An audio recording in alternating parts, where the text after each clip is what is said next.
Hey there, everyone. Welcome to BlackBalled Casual Fridays. With me, I have Mr. Grizzly, my good friend Paul. How you doing? A wink and a smile. Oops, I was on mute. My apologies. Yeah, we're doing things a little differently here. It seems that James may not have received every piece of equipment he needs to be able to produce the show. So we offered to start it and see what happens. He'll try to join in. Hopefully he has enough to be able to at least just participate, which won't be too demanding on his bandwidth, and we will be able to have him for the evening. If not, well, then I guess we'll be your emotional support boyfriends for the weekend. Or at least for the next. Well, I thought we should switch sides because you're the host, you're the producer, you're the host. I'm just the tech guy in the background, and we'll have some fun with this. It is a casual Friday, and the rules are, what are the rules on a casual Friday? Casual. Anything goes. Well, I mean, yeah, within reason, of course, right? Within reason. We still have rules we have to abide by, like don't be a douche. Don't be a douche. Rule number one. That's number one. If your audio really sucks, we'll pull you out. Also, there's that whole other rule of about, and it's YouTube. So as much as I'd like to be naked, I can't be naked. It's YouTube. Can't be naked. We're already starting with that, right? Well, come on. What is it? It's 10 to 9 on a Friday. I should be naked by now, but I'm not. I'm sitting here doing this with you, and I appreciate it. This is a whiskey. Ooh, what are we having? A whiskey. Crown Royal. That was what was in the bar. That was the last thing in the bar. Like literally, this is all the alcohol I have in my house. So when this is done, I have no more alcohol. So send whiskey. I have. Oh, the chalice! You have a Stella chalice. I have. Do you have a beverage to put in the chalice though? Oh, he's got a Stella for the Stella. Stella for Stella. Stella.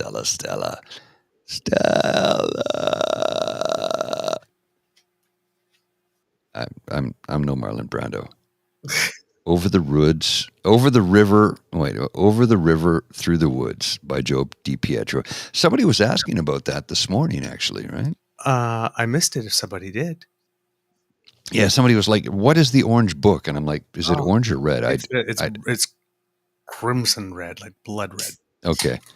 But I guess the way the light reflected on it, and hey, look, orange, red, bad. They're varying degrees of the same fruit. Oh, that's red. Yeah. Actually, on my screen, it looks magenta. I need new monitors. It was Miss Sarika that was inquiring about the book. There you go. Yeah. Miss Sarika. Thank you. That's the one I was supposed to be there to help with, and ended up help with the auditions, just to help with the auditions. Well, yeah. And ended up. Oh, hey, Leanne, how was your trip? Yes. You were in Cuba, right? How was that? Good times? Did you get some sunshine? Did you get some rain? Ain't no sunshine. Well, no, that's not the right song. It's not the right song.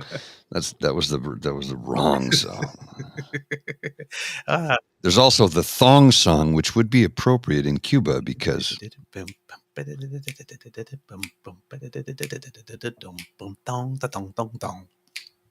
I told you I met him, man. You did? No, you never told me. Yeah. Oh, didn't I tell you that story? This is a good story. This is a good story. So one of my brother from another mother, a very dear friend of mine, he's a producer, television, music, you name it. And back in the day, he was working at BET. living in DC. Side story to that, when Alicia Keys' first record came out, love that album. Right, he was one of the first people to interview her. So what happened was the record company brought her into this club, and she did a thing where she came out and she, played 2 or 3 songs off the record, and then she did a whole freestyle thing for a little while. And then, of course, each interviewer, each person from each, record company, television, whatever, had time. So when he sat down with her, he said, that was spectacular. What you did was amazing. I would love to connect with you again. But here's the thing. I highly recommend you pick up this record by Carol Kane called Tapestry. It's the singer-songwriter's sort of, Bible, if you will. And she's like, I'm not familiar with it. She goes, he's like, you gotta get this record. So sure enough, she goes, send him an email. A couple of weeks later, she's like, G, that's his nickname. I'm not going to give you his real name, Right. Privacy and all. She's like, G, thank you for putting me in touch with that record because it was life-changing. And she literally started to re-examine how she wrote after that. I mean, Alicia Keys is one of my favorite artists in the world. Like, talent is beyond ridiculous. And it's like, I never met her. I've never met her, but I have that literally 1 degree of separation. Wow. So with my buddy, a bunch of years back in, what was that, in late 90s, I guess, I decided I'm going to go drive down to Miami to visit my uncle. Right. You know my badass Grizzly Adams sheepskin coat? Yes. That was my uncle's, and he lived in Miami. He didn't always live in Miami. He's from Canada, of course. Then he lived in Boston for a long time. Then he moved to Miami. So anyway, I said, I'm going to go down and visit him in Miami. So I called him up and I said, I'm going to come and visit you, but I'm going to take a few days. I'm going to stop. I'm going to see some friends in New York. I'm going to see some friends in DC. So we spent 2 days in New York. We went up the World Trade Center, which this was 2000. That's when it was. It was 2000, and it was September of 2000. A year later, they were gone. And September 2000? Anyway, date's a little foggy. So anyway, we keep driving. We go down. We stop in D.C., and I call up my buddy, G, and I go, what's going on? He goes, hey, listen, we got this record release party we're going to have for Cisco. I go, the guy from, like, Drew Hill? Drew Hill? Was it Drew Hill? Yeah. Trying to remember the name. I think so. Yeah, it was Drew Hill. I think that's, yeah, Drew Hill. I believe so. Yeah. And he goes, yeah. He goes, you want to come to the party? I'm like, hell yeah, I'll come to a party. So sure enough, I show up with a friend of mine who was originally from St. Petersburg, Russia. She has thick Russian accent, has lived in Canada for 25 years, but, thick Russian accent because she grew up there. So we show up to this party, and he says, I like, he's trying to give me directions. This is pre-GPS. He's trying to give me directions. He goes, tell you what, pull off the highway, pull up here, go there, turn there, meet me at this hotel. I meet him at the hotel, come up, bro, big hug. Fuck, it's so good to see you. He goes, okay, follow me. Now he's driving a black Volkswagen Beetle at 100 miles an hour. I'm like, you got to slow down, dude. This is too much for me. I don't. He goes, oh yeah, that's right. You're still in Canada and you don't drive this crazy. I'm like, no. And he goes, you got to understand, around here, you get pulled over, you just go, this is my roommate, and he shows a picture of his roommate who was a police officer, and they let him go. And I'm like, I can't do that. So anyway, interesting story, right? So anyway, we go to this club in Baltimore, in the nastiest part of the hood, I'm told. I don't know. I've never been to Baltimore before. Nastiest part of the hood. So we show up, and I park my car and I get out, and this is late 90s, early 2000s ish, something like that. I had bleached blonde hair. I had a full head of hair, and it was all bleached blonde at the time. So I step out of the car, and we walk into the club. And he says, as we're walking up, he goes, yo, dude, you're a record rep from BMG Canada, because you you're not supposed to be here. I can't just bring anybody in. And this is your girlfriend and you're traveling with her. I'm like, okay. So I put my arm around my friend. We walk in. This is my buddy. Yeah, cool. Give us a VIP pass, the whole bit. We walk in, we walk up to the bar, and I meet this other dude who's a big record rep from some other company. And he's like, hey, Paul, yeah, good to meet you, man. What's going on? He goes, you're BMG Canada. I go, yeah. He goes, you work with so-and-so. And I go, and my buddy's eyes are like, oh shit, we're found out. We're going to get booted. And I go, brah, dude, mon ami, I'm on vacation, man. Can we not talk about work? I want to forget about it. I get a week off a year. I just want to travel, hang out, see my brother, meet some new people, have a good time. He's like, brah, I feel you, brah. He gives me the big, one of those hugs. It's like the fist is between us, and he hugs me, right? There's the separation. He goes, first 3 rounds are on me. I go, 3 rounds? He goes, yeah, brah. Record company's paying. I'm like, cool. Meanwhile, I look over at my buddy and he's like, so we're in the bar, and it's like, it's not a spectacular bar. It's not a dump. I've been in worse places, far worse places. And I'm sitting there and I'm like, so where's Cisco? The place is pretty packed at this point. He goes, oh, he's in the VIP. I'm like, oh, are we going there? He goes, yeah, we're going there for a second. So we go into the VIP. There's a velvet rope and they pull us back and we walk into the VIP. And I'm like, this is the VIP? My buddy goes, I told you, man, it was ghetto. I'm like, well, I don't understand how that works, but sure, whatever. So we walk into the VIP and on the left is a sheet of glass. And what I'm realizing is this is a rink. Okay. No, like literally the dance floor is on the ice. Oh. Okay, and there's a sheet of glass. This is how it was built. It's not an actual rink, but it was built that way. If I say it's a rink, you get it, right? Right. And the VIP is on the other side of the glass where seats would be, but it's very tiny. So we get into the VIP. I'm like, my drink's getting low. I could use another beer. Oh, you got to go out there. What? He's like, dude, I told you it's ghetto. There's no bar in here. I'm like, okay, what about the toilets? You got to, I'm like, oh, you weren't kidding. So the VIP was, here's a velvet rope, and on the other side is hockey glass.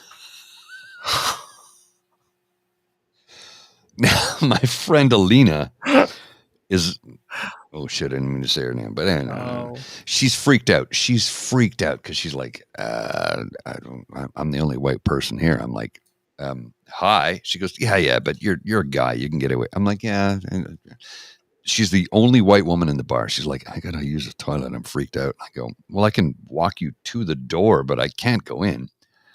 She's like, could you walk me to there? So I walk her to the door. She goes in. A couple minutes later, she comes out. She goes, everybody's so nice. They're like, you're with that guy, and they all wanted to, hang out with me. And I go, people are people, man. Unless you're being an asshole and give them reason to be angry and hateful towards you, people are going to be nice. She's Right. like, they were totally nice. So we go back into the VIP, and I meet Cisco. I'm like, hey, how you doing, man? And I'm not a giant. I'm like 6 foot tall with boots. I'm about 6'2", right? And he's 5'3", 5'4" He's kind of tiny. But really, a really good looking young, this is 20 plus years ago, really good looking young man. And I thought, okay, we're going to get a song. No, there was no song. I had like maybe a 2-minute interaction with him. He goes, what's your name? I go, Paul. He goes, so what do you, I'm BMG Canada. I'm playing this shit up because I got to play it up because I don't want to get booted. End of the night, everybody's left. They escort Cisco out. We're at the bar, and the building's empty. There's just like maybe a dozen of us standing at the bar, which is not in the VIP BT Dubs. It's this, like, literally you'd have to walk across the dance floor to get to the bar to get a drink, back and forth. Kind of complicated. So I'm sitting there with my buddy, my friend, who's touring with me, and this dude I just met earlier in this evening. He's like, yo, brah, we got to hang out when I come to Canada, and I'll hook up. And I'm like, I felt so terrible because you know how you can really connect with somebody? And I'm not one to ever lie. I'm always 100% honest about who I am, where I'm from, what I do. And I had to lie, and I felt terrible about it because I was genuine with this guy, other than the fact that who I was and what I did. Gave him my real name, the whole bit. Right. He didn't know who I was. And it wasn't a time where he couldn't pull it up on his phone back then. So he couldn't go, Paul Atkinson from the, you don't work for BMG. It was not possible at the time. Anyway, gave him a big hug. We walk out the bar. And as we're walking towards our cars, again, I'm the only white guy in the bar and I had blonde hair. Group of guys are looking over at us, and my buddy goes, "Oh, this can't be good. This can't be good." And the one guy looks at us and he goes, "Yo, Eminem, give me your autograph, man." And my buddy goes, he's not Eminem. He's a record rep from Canada. Yo, Eminem. I'm like, dude, I'm not Eminem. I can't rap or sing for the life of me. I just work in the business, you know, and trying to act cool. And he's like, all right. Then I get into a car which had company logos on it. He goes, "Yeah, you're not a singer." I'm like, I told you that, man. We got out of there. We went back to my buddy's place, and the story went on from there. And then I went to Florida and hung out with my uncle, and yeah, it's good times. Went to Florida. So, yeah, that's how my uncle. I was staying at my uncle's place. Yeah. My friend Alina came with us. We spent a couple of days in South Beach. So what we did was I called my uncle. I said, we're going to stay at your place, but she's never been to South Beach. So we're going to spend like a weekend in South Beach, and then we'll come and hang out with you. Because at the time he was living in Coral Gables, which is far south of Miami Beach. So yeah, we spent a couple of days in South Beach, hung out, had a good time, and then went and hung out with my uncle. I have some good photos. It was a good time. I hope he's resting in peace. I miss him a lot. He was a good man. I loved him. And yeah, I have a lot of his clothes and a couple of his watches. And he and I were simpatico in so many different ways. Like there were similarities between the two of us. You know? Anyway. I'm supposed to apparently be giving you the boot. Yeah, because I was babbling. I know. No. Apparently, the audio was delayed. Oh, the audio was delayed, according to DaCosta. But I don't know. I think he might be just like playing with us. Yeah, probably. Because I'm going, well, I got a signal, you got a signal. We should look good. We should look and sound good. Yeah, he laughing. Yeah. We see you. We see you. Yeah.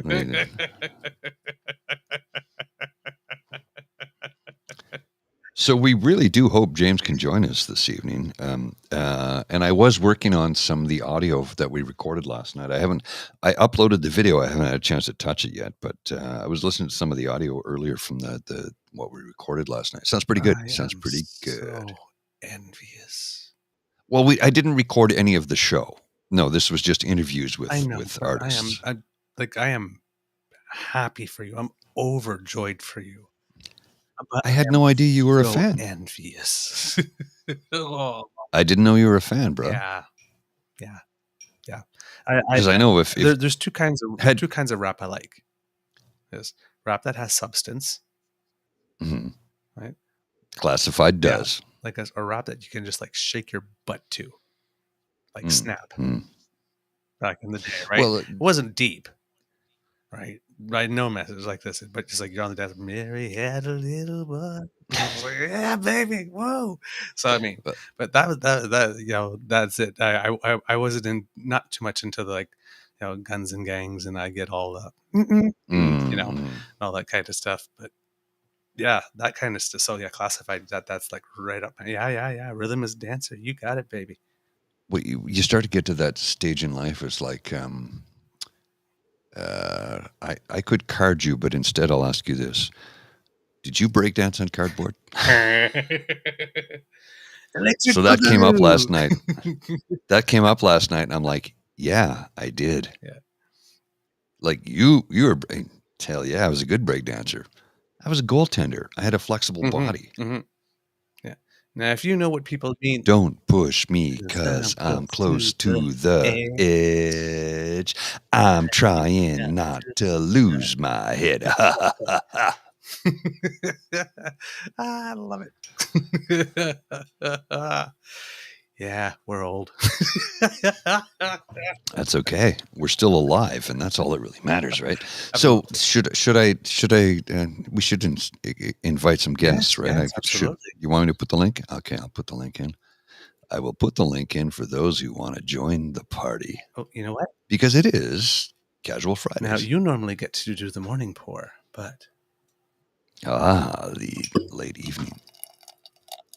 You missed. I was trying to look at the camera and Rank amateur, I gotta teach you how to do this shit properly. that's why I started with a cold beverage, you see? Mm, Strategy. mm, mm, mm. And now I can honestly say that I'm starting this show with a wet spot. Cheers. Okay, I didn't see that one coming. You got me. You got me. My mouth was open. That was good. It was good. It was good. That was This is good. And my Casual mouth Fridays. was, I get to be the inappropriate one. well, I would expect nothing less. In the mornings, I keep you in line. But it's Yes. Friday. I'm off Yeah. the clock, bitches. Let's go. Well, because of your influence on me, I'm trying and I'm working on being a better human being. I mean, it's something I've been doing for a long time, right? Trying to be a better human being. Look, the only reason we're friends is because when you met me online, you realized this guy's trying to be a better human being. Correct me if I'm wrong. Correct me if I'm wrong. Well, the first time was when you had proposed a topic, because up until then, it had been all me, and I had like a moment of like,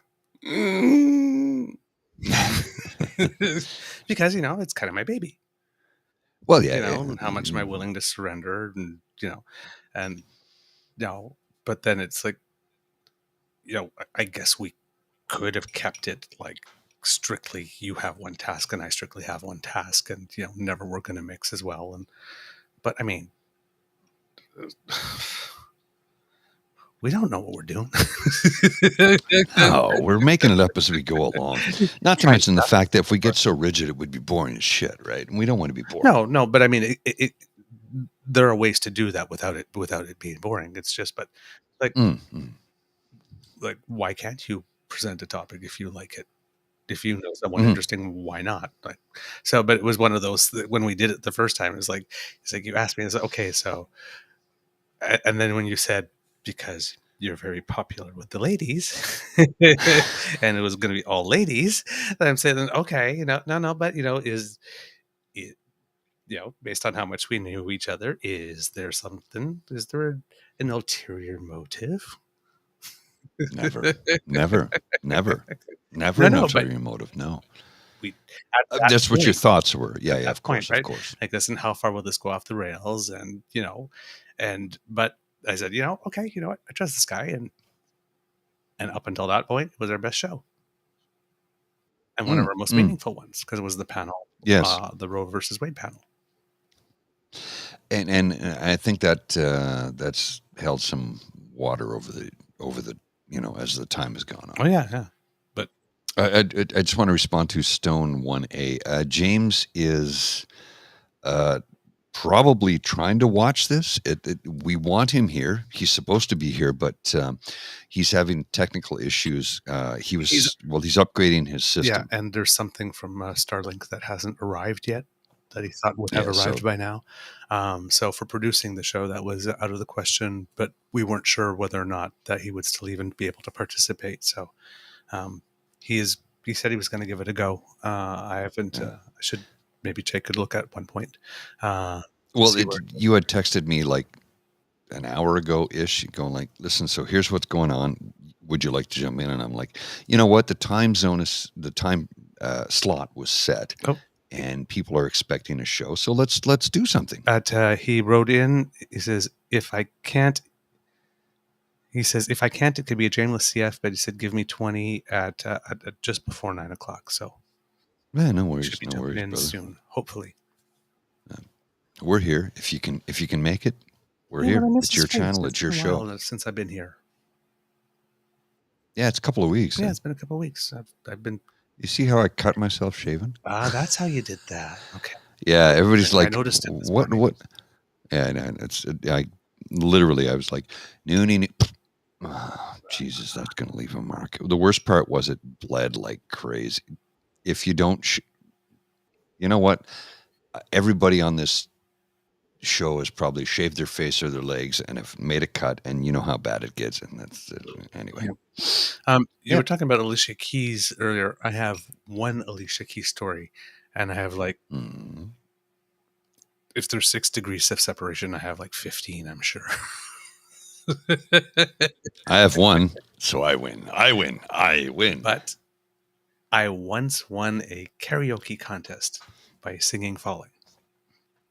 Oh, well, hey, Boom. that's good because that's not an easy song to sing. Yep. Now, And damn, bro, not a huge that's a fist bump. Bill. Can we do a fist bump? Yes. There we go. Was that my boyfriend? My boyfriend worked at a hospital, and it was at their Christmas party one year. Oh, cool. So yeah, Nice. I like that. That comes from my mom. My mom was my mom. Oh. Okay. I She was a singer? wish she. Oh, was she a singer? Oh yeah. Ooh. Yeah, I did not know this. Yeah. She went. See, we're approaching year 3 of our friendship, and we're learning new stuff about each other all the time. Mm-hmm. Isn't that cool? I think That's kind of cool, yeah. right? I think so. No, my mom has passed on many years ago. We're closing in on 20 years now. Holy shit. Yeah. But anything music came from her.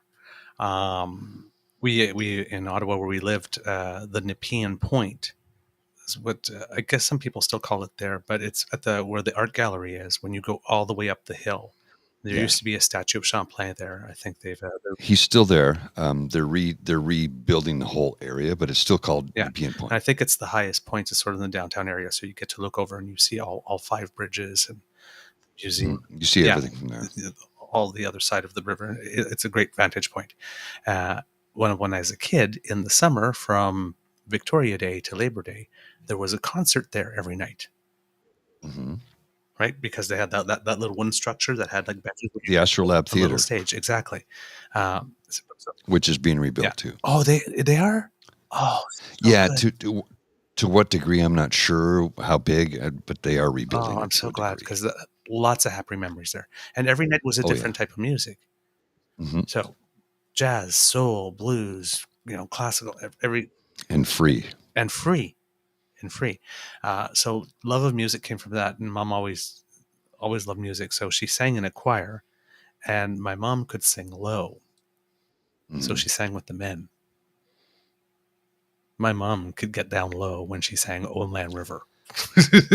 Old Man River. Yes. She could go there, but my mom was a lounge singer, jazz lounge singer. Yeah. That's how she met my mom. She came from one of those. How she met my mom. She met my dad. She came from one of those. I was confused for a sec. I'm like, okay, sure. Well, yes, I guess I could be here. Well, you were right on the edge of in vitro, right? IVS. It's like the first test tube baby was 1978. So yeah. Ish. But she came from one of these families with 35,000 kids, right? So they had a French Canadian. Yeah. Say no more. So say no more. So they had country western band. She would sing. So she grew up singing all that time.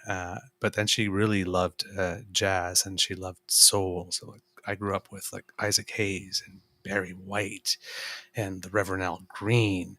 I grew up with Buddy Guy, but other stuff. But she was modern also, like Blondie, Alan Parsons Project, bro, Bee you're Gees, preaching to this. Kenny Rogers, Dolly Parton. Come on. right, Forget about it. all over like this. But the songs, my mom didn't know, hardly knew a lullaby, but she knew the jazz standards. So those were all of my lullabies. Now, as a man who's pushing 50, I kind of realized along the way that, gee, Mom, maybe raising me on jazz standards and show tunes. It's like, did I do something to make you gay? Yes, Mom. Yes, you did. Yes, you did. Yeah. And I probably realized somewhere along the way that knowing all the words for love for sale at 7 was probably not.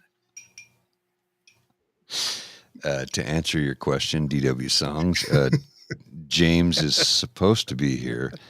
Technical glitches, issues. He's waiting on some software. So the man on my left, my compadre, my buddy, my brother from another mother, my co-host, actually, I'm the color commentator. He's the host of the True North Eager Beaver, Mr. Douglas Connors, is the producer of BlackBalled. And because James couldn't get here due to technical issues, I'm a fill-in.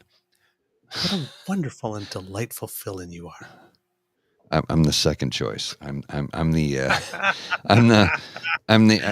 you know what? That's I was like, true. I chose you first.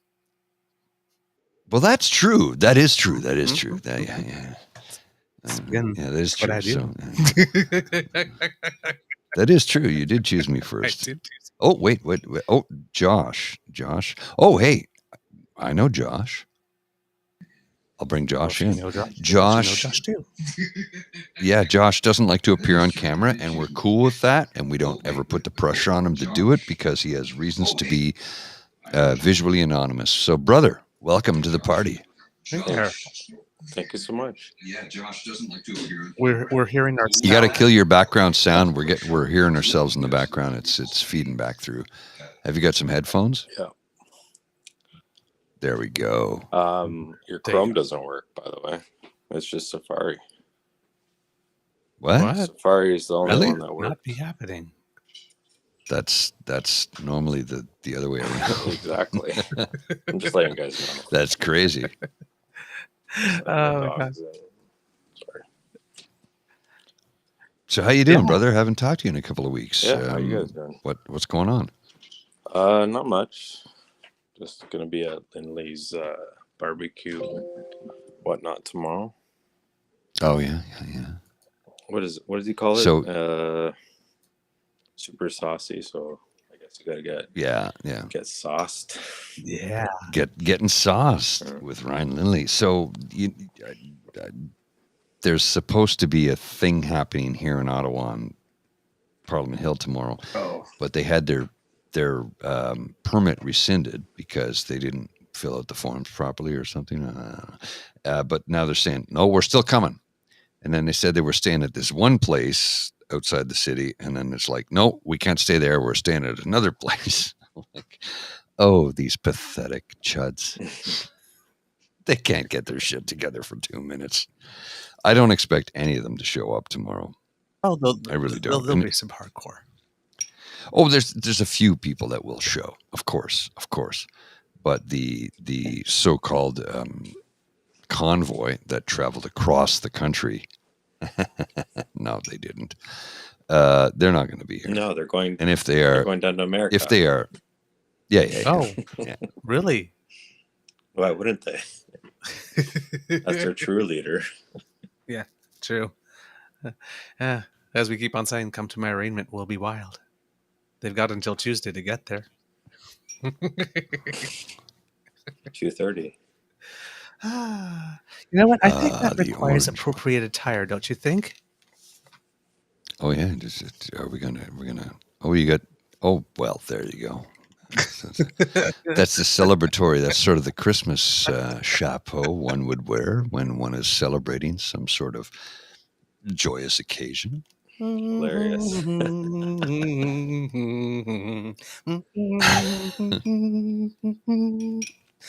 Well, I don't know if he's a king. Oh no, mine was sort of like, now Trump will go to jail. Oh, sorry. See, this is the thing. If you hum it, Sorry, it sounded better. If you hum it, yeah, exactly. If you hum it, we're in our heads. We're thinking like the song that we know. So you got to sing the lyrics. You see, and that's how it goes. Well, no child will go to jail, but an old man in diapers will go to jail. Yes, yes, he will, and he does wear diapers. We shouldn't laugh about the diapers, though. Look, well, no, you don't have to wear diapers. It's his choice. Well, it's his choice because he takes so many drugs that makes him shit his pants. Look, there's a certain segment. Or Adderall only gets you so far. Exactly. Look, eventually I'll probably start shitting my pants too. Look, that's just how it gets when you get older. In his case, he's been doing it for a long time, and it's because of medication that he takes. You know, methamphetamines. Did I say that out loud? Well, he's taking pseudoephedrine, which is supposedly a type of amphetamine. Right? Yeah, supposedly. Yeah. Mm-hmm. He has a gigantic drawer full of Sudafed. Ish, some sort of medication along those lines, some sort of sinus medication that will make you get speedy if you take a lot of it. I don't understand. We never got into the diabetic drug because I'm a diabetic and it does make you skinny. Oh yeah, really? So like, was it just? I'm kidding. Ozempic? What? If you're actually just handling your diabetes well, you're not getting skinny. Okay, I'm like, really? No. I don't know, which is why I was asking the question. It's an LA drug that everybody's talking about now. What is it? Yeah, it starts with an A. Is it the Ozempic? Ozempic, yeah. Ozempic. Oh yes. I'm on Humalog and Lantus, but that's type 1 diabetes. Yeah, it's kind of different, right? 100%. Yeah, Ozempic is supposed to be a weight reduction. Well, it's type 2 diabetes. It's type 2, but it does react the same thing as Lantus. So Lantus is a long-term diabetic drug. So when you're sleeping, it reacts on your sugars that spike while you're sleeping. Mm-hmm. So that sounds complex and complicated. So is the other one for the day? Humalog is quick acting. So if you plan on eating, you take it just before you start eating. So it, it's easy stuff, guys. Come on. Yeah. Life is so simple. Yeah. Right? Yeah. So when I get just up in the morning, eating. It's just eating. Well, type 1, yes. Not type 2. Yeah. Type 2 is completely different. Totally different. Type 2 is you have to exercise because your body is still solely processing insulin. So you actually have to test your sugars more often than type 1s. Oh, okay.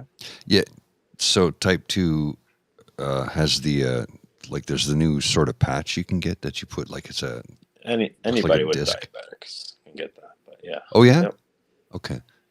Because the first time I saw somebody with that, I'm like, I don't know what that is. And so when I got home, I Googled it, which we can do now. So instead of invading somebody's privacy and go, hey, what's that thing on your arm? I just went home and go, saw a disc on a person's arm. What does that mean? They're like, oh, it's how they just test their blood sugar. I'm like, oh, that's kind of cool. Mm-hmm. So it's literally you can't do it with your phone yet, but give it time and Apple will figure out a way to monetize that. But you buy a device and it just tap it and it just, oh, here's your blood sugar. Here's what it is. And you should take this or take that or whatever the case may be. I don't know. It is with your phone now. Oh, it really? I was waiting for you to finish. I was like, yeah. Wow, man, time goes by so fast. Literally when I first discovered it a couple of years ago, it was you bought a separate machine and I'm like, it should be with your phone. It's NFC, right? Just boom. Well, that's cool. That's really cool. When do we get the medical tricorder when we just hold our phone up to our body and go, yeah, you need to go take a big giant dump. They do overhaul that thing. They do charge you $50 for a new patch though. Oh, really? Oh, yeah. How often do you need to change it? Monthly? Every 3 days. Oh. Whoa. That seems wrong. Well, that depends on if you are on benefits and Canadian benefits. Right, of course. I just know. Well, I then just it know goes the back to the whole Canadian costs if Americans come here are $50, which is the actual cost. It's the same thing as blood test strips. If you pricked your finger, it was $120 for a vial of 100 strips. Okay.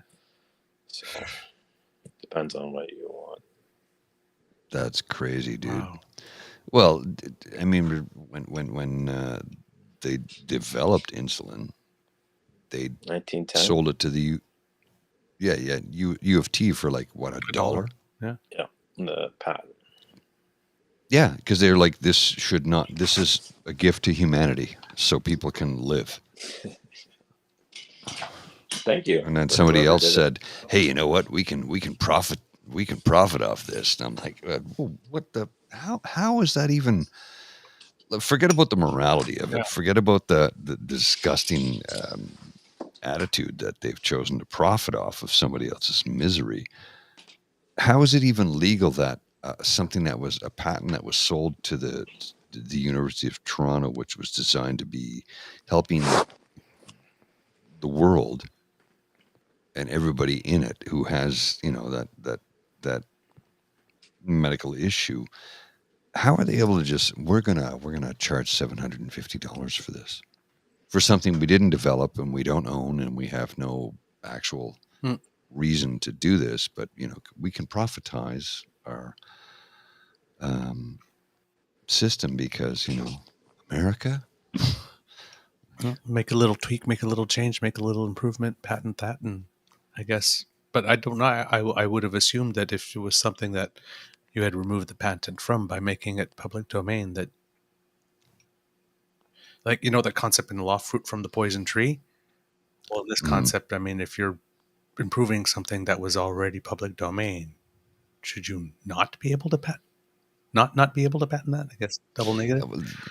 I don't know. It's complicated it's as weird. hell, and I'm not a lawyer. Yep. Yeah. Also, I'll be right back. All right. Go ahead. Yes. And I would say that it's not even about the patent. It's more about the cost that the companies that develop the company and then sell it. You know how, like, the same thing as clothing. It's all the secondary buyers. They're the ones that up the cost. Right. In America, it's the worst. In Canada, it's not that bad. Yeah.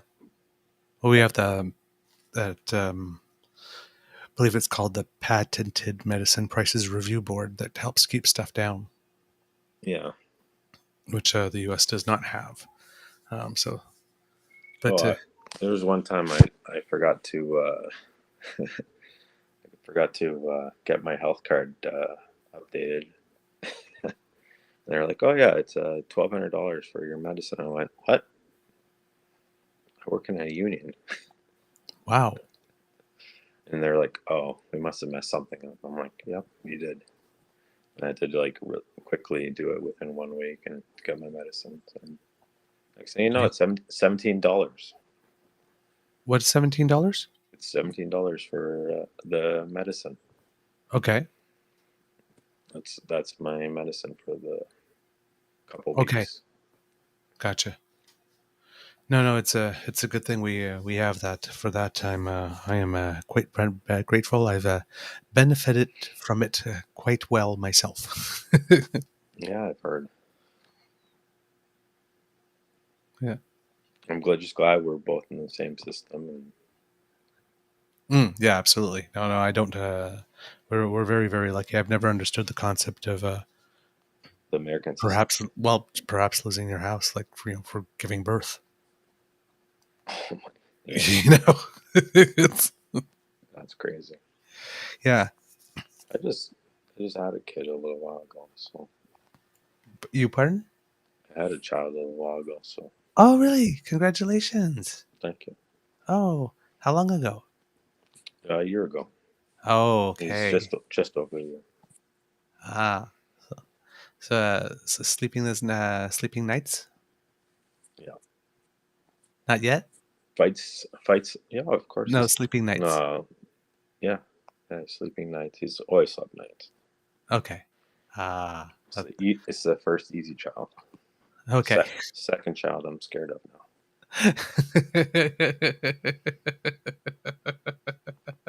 So we'll see. You get lulled into a false sense of security, and then the first child's easy.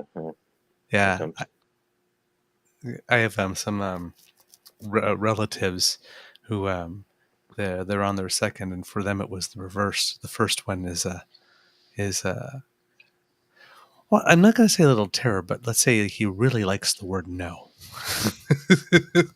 A lot. And the other one's just love on two legs. Yeah. Holy crap. What? Well, that. Yeah.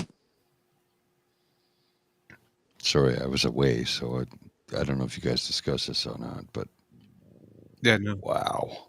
We hadn't got there yet. Yeah, it's a lot. Damn. That's They call that catastrophic drug costs. Yeah, no kidding. Where's that? I'm not sure if all provinces have programs for that. Some of them do, and some insurance plans. Once they have a cap, once you've expensed a certain amount, then they'll reimburse 100%. Or right. Or there's another one. So if you not enough, you claim at one spot and then send it to the province if they have a catastrophic drug plan, and then they cover part of it and it's income tested and stuff. But it's still the first few months. I had friends back in the days with HIV when some of these programs came on, that they had to front almost the entire. The program ended up working well enough, but when it first came online, they had to end up fronting the money for almost like the first 8, 9, or 10 months before they ever got a reimbursement.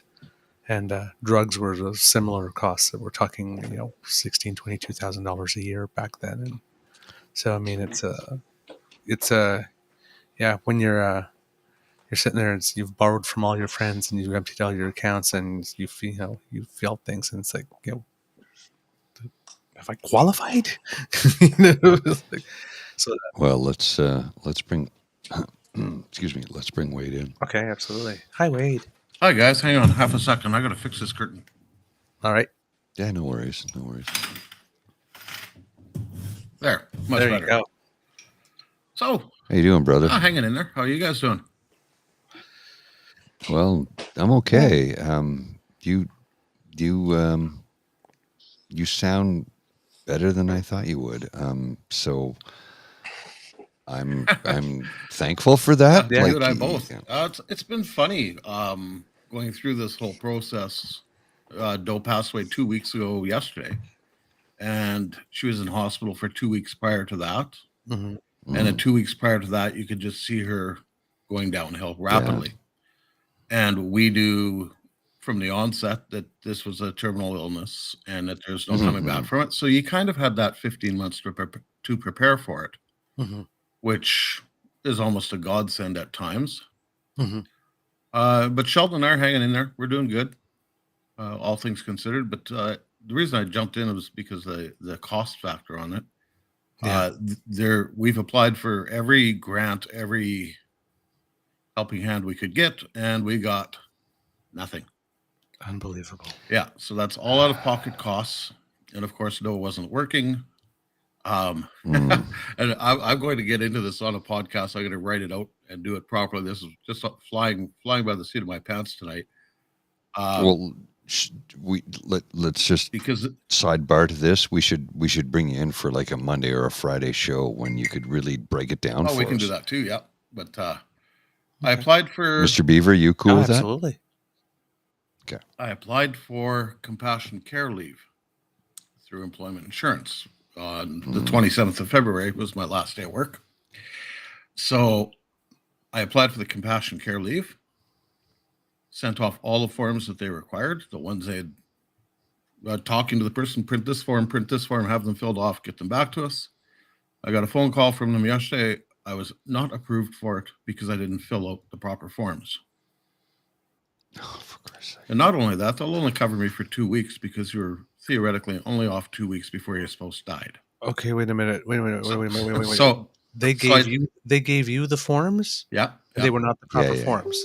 and they weren't the proper forms. Okay, then you Exactly. have an administrative case Yeah, for an yeah. appeal there because they have a duty to make sure that a good faith duty Yeah. to make sure that you have the But proper but for forms. the 2 weeks worth of money, about $500, it's not worth the headache and hassle. Yeah. Right. So it's like whatever, lost cause.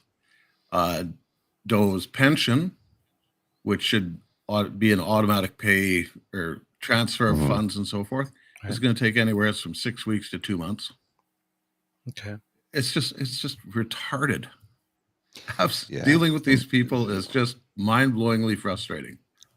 I went to Jeez. my bank today. I phoned my bank. Here's what I'm going through. This is what I have to do. I have a death notice here. I've got to get it to you guys. Have Doe taken off the accounts, close their Visa card, do all these things.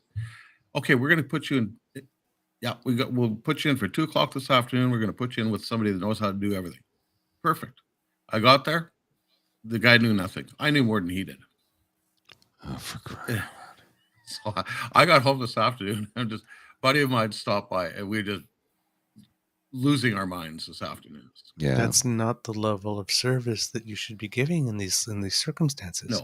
No. So it's No, but again, I'm like there's me as a human, and then of course I always have a PR hat on. yeah. If you're an organization, you're a company, at this time in a person's life, when things are trying, when people are vulnerable, when they're emotional, This is when you It's want like to you kind had- of bend over backwards, or why would you not be going Yeah. out of your way to make these processes as smooth as possible? it's just like I say, it's really frustrating. So, I but guess we'll get through it. the company that does that gets the word of mouth and wins, Exactly. right? Well, Honest to goodness, though, Open Wade, terrain. wow.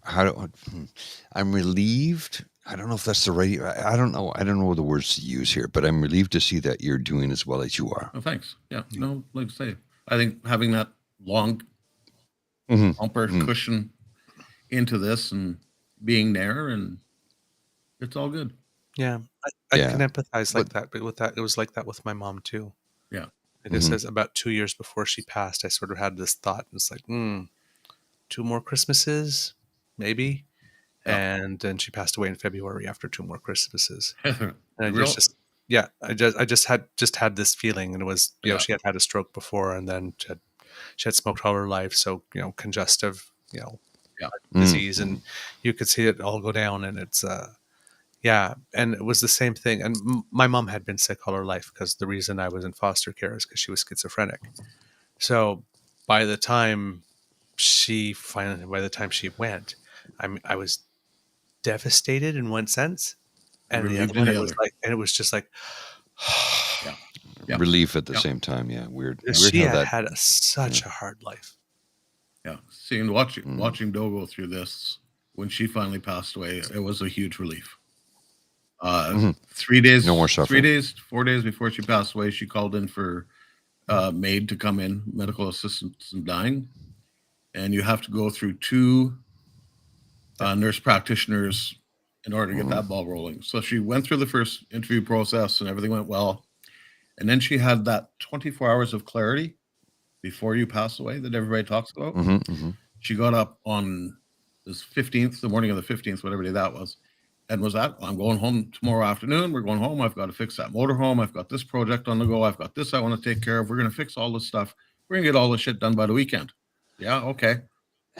Maid come in that morning. She looked at us. No, go away. I want nothing to do with maid. I have no intentions of dying. We're going to fix this. I went home that evening and talked to Sheldon. I said, I think tomorrow we better stay pretty close to the hospital. And 2 hours before her 55th birthday, she passed away. Yeah. Yeah. That's that moment of clarity we get. Yeah. Right. And then, my grandfather had the same thing. He had a severe stroke in this. Jesus, I was 13, so it would have been the 70s. He had a massive stroke, and he had the functioning ability of a grade 3 child. He was at home doing homework and learning to print and learning to do simple arithmetic and things like that. And he was a farmer. They retired off the farm into a small town here in Alberta. And every day he'd get up and look for the car keys, couldn't find them. Grandma'd be, do your schoolwork. So he'd sit down to begrudgingly do his schoolwork. And one day he got up and found the car keys, drove to the farm, jumped in a tractor or combine or something and was doing farm work. And my Uncle Billy bought the farm from them. So he phones my grandmother, and you got to remember this is before cell phones.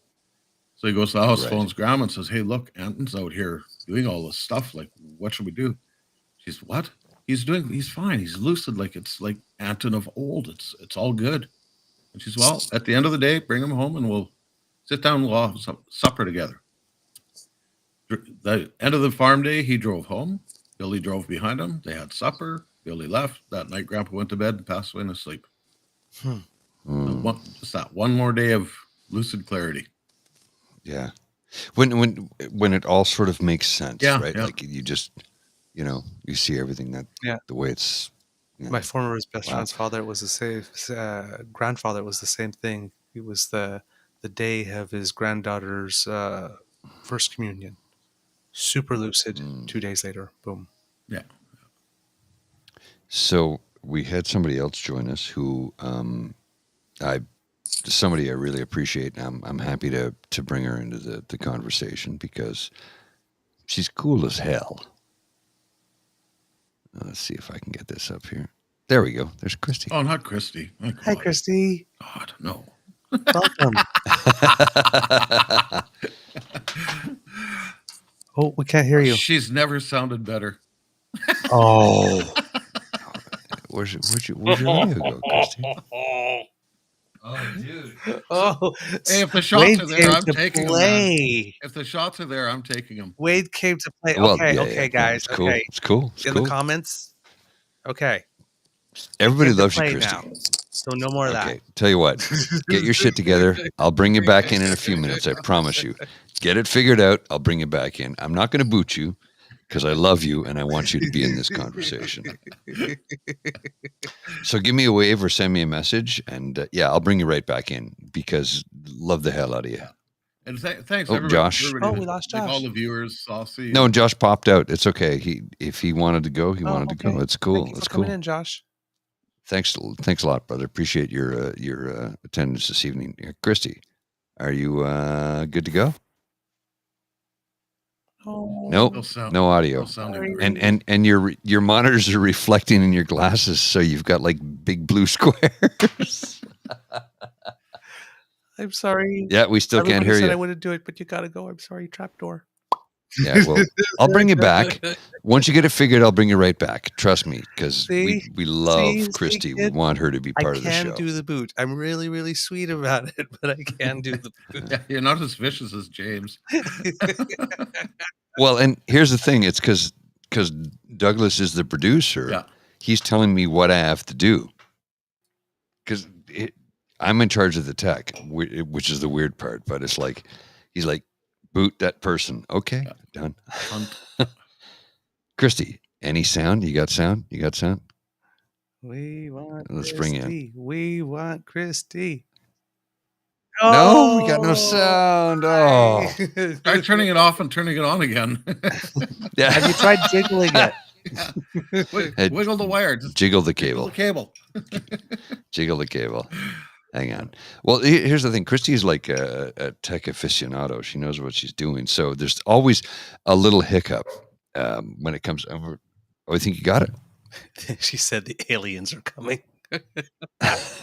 So, well, I remember the last time we did the live pubcast. When we started, it was like, Paul, the sound's weird. I'm like, what? So I'm looking, and sometimes, because you have so many lines that you're looking at, trying to figure out, it's like, no, that's right. Let me check this. Let me check that. Oh, I missed this. Yep. Boom.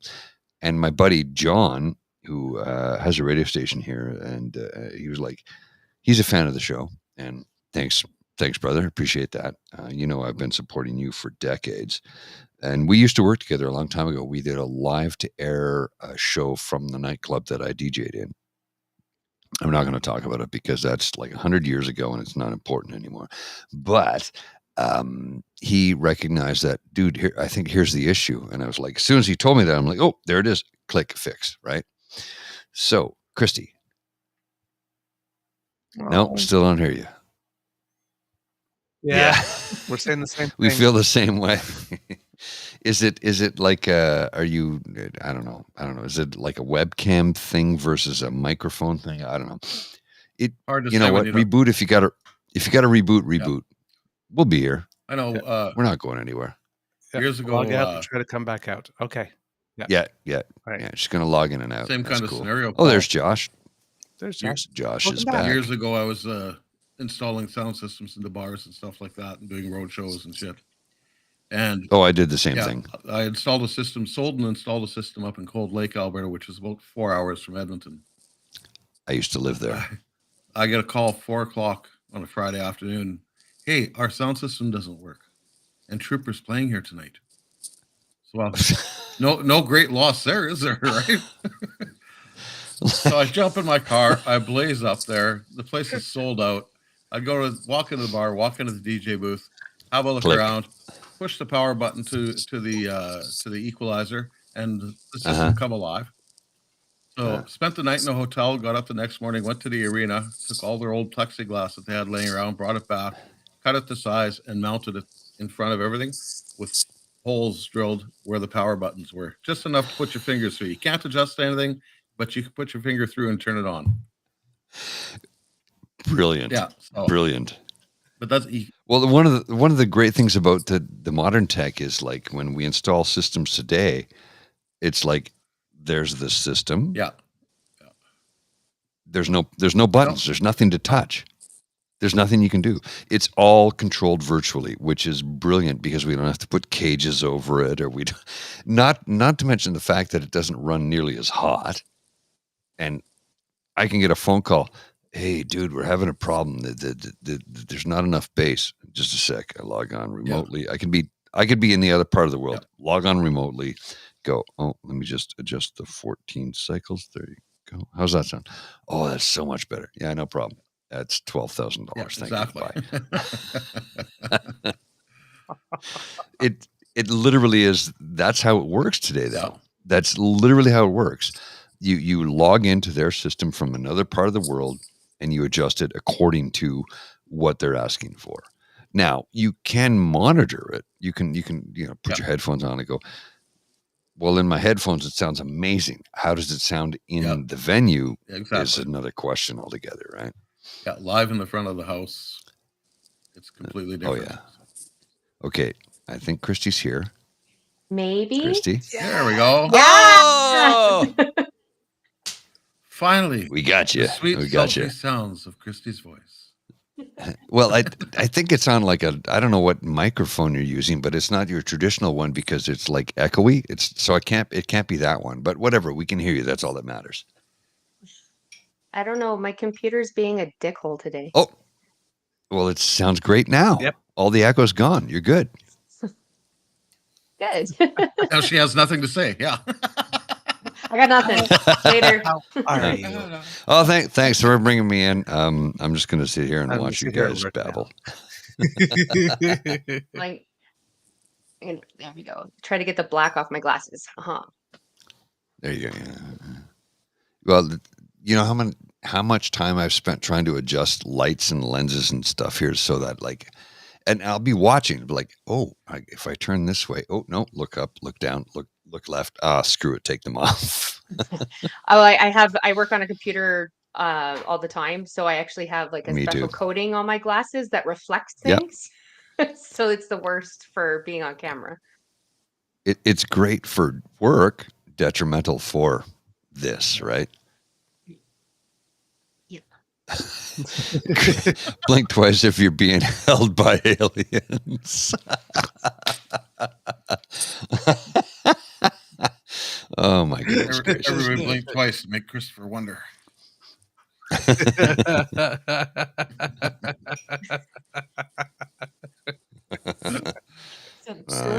That's why Joss won't show who he is. That's the no, we're all aliens. That's why. Well, no, Josh wants to remain visually anonymous. He has every right to do that, and we will respect the hell out of that. He blinks twice and nobody can see. It's a part of the plan. It's a conspiracy. Don't put peer pressure on the man. I'll tell you any day. If you want to see me, I'll see you privately, but it's not going to happen on camera. All right. And I get it. Look, one of the reasons I'm on here is because, well, just gentle I'm ribbing. kind of gentle ribbing. It's fine. So, I get it. No. I was just trying to explain how, like, so the reason this whole thing came about was No. Just a little bit of explanation about how. Hang on, I got to mute you there, Josh. Your mic's getting really weird. One of the things that was like we wanted to talk about how we could make the world a better place, and I was cool with like, yeah, I'm happy to do that. I'm happy to be who I am and be verbal and express that we can collectively. And I think most Canadians think much the same way we do. Like, look, we're a little left of center, but we're not that far off center. And I had a beer with a buddy of mine early this evening who's his whole life he's been a progressive conservative, and he's like, my party doesn't exist anymore, so I vote NDP now because he doesn't like Justin Trudeau. But that's okay because at least he's still voting, and he's still engaged, and he cares about this country, and he's wealthy. He has more money than I'll ever earn in my lifetime. But he's like, I don't want to see guys like you who work as hard as you do suffer. I go, yeah, but the thing is, bro, there's like way more of me than anybody knows about. Josh, you got your mic fixed? I'm going to try and bring you back in. Yeah. Can you hear me? Yeah, your mic's really wonky, bro. Is it? Oh yeah, it's bad. It's bad. It's like something's rubbing the mic. Oh, yeah, it's like it's on your beard. Necklace mic getting shuffled in amongst your gold chains. Okay. Can you hear me now? Yeah. There we go. That's good. Better. There we go. That's good. Okay. That's all. Somebody take over the conversation. I'm going to jump out for a minute because I got to go see a doctor about, horse, a medicational thing. Man about a horse. I got to see a man about a horse. Okay, Kristy, give us some news. How are you? I am good. I did something that I never thought I would. Well, no, I wouldn't say I would never thought I would do, but I went on a new venture. I don't know why. Ooh. 2023 is all about Kristy trying new things that are insane. Okay, all right. I'm in. Let's go. I went to a sex club. Ooh. I didn't partake. Okay. I just went to see what it was all about. Okay. Because I know there's a couple in Edmonton. Yeah. And there are. Oh yeah. It was a learning experience. Oh yeah, there's a couple. I have some polyamory friends. Tonight. Yeah. I have some polyamory friends that have been bugging me to check it out. And so I finally just went, let's see what it's all about. Fascinating. Okay. What were your tell us more? Because I full disclosure, I've been to some too, so yeah. It was they specifically took me on a newbie night so that you get the tour and you find out what it's all about and blah blah blah blah and rules. And I think my favorite thing was their security guards. All their t-shirts said "Consent is sexy." Yes. Yes. But they have it's kind of like a bar atmosphere, tables, pool tables, some couches, dance floor, bar, yada yada yada. But then there's another area that's called the play area, and you are only allowed in the play area with well, I wouldn't say a partner, but with multiple people. You're not allowed to go and watch. You have to go and partake. Play. Yeah. So they were showing us the upstairs, and my first instinct was, I get everything's leather and it can be wiped down, but I'm like, so do you wipe it down, or does the person who just finished using it wipes it down, or does everybody wipe it down because that's dirty? It's like gym equipment. Nobody really ever wipes it down.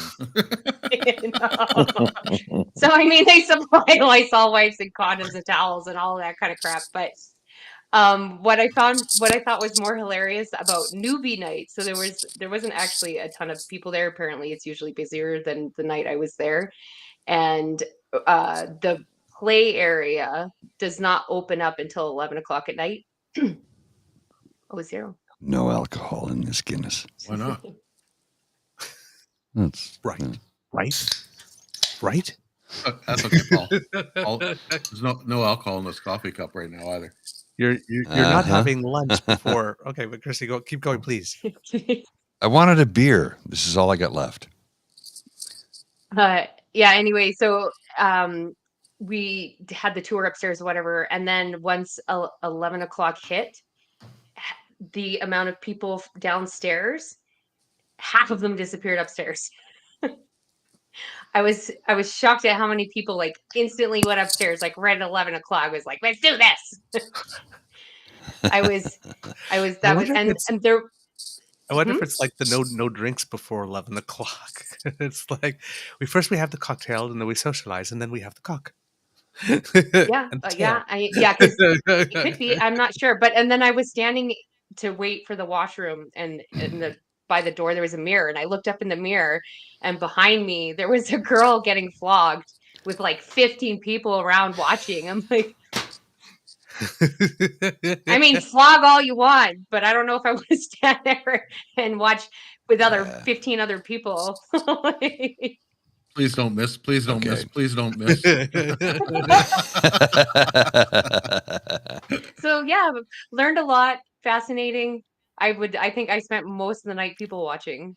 I don't think I said anything to anybody. I just literally watched what everybody else was doing. I was just so fascinated. It's fascinating, right? Yeah. Yeah.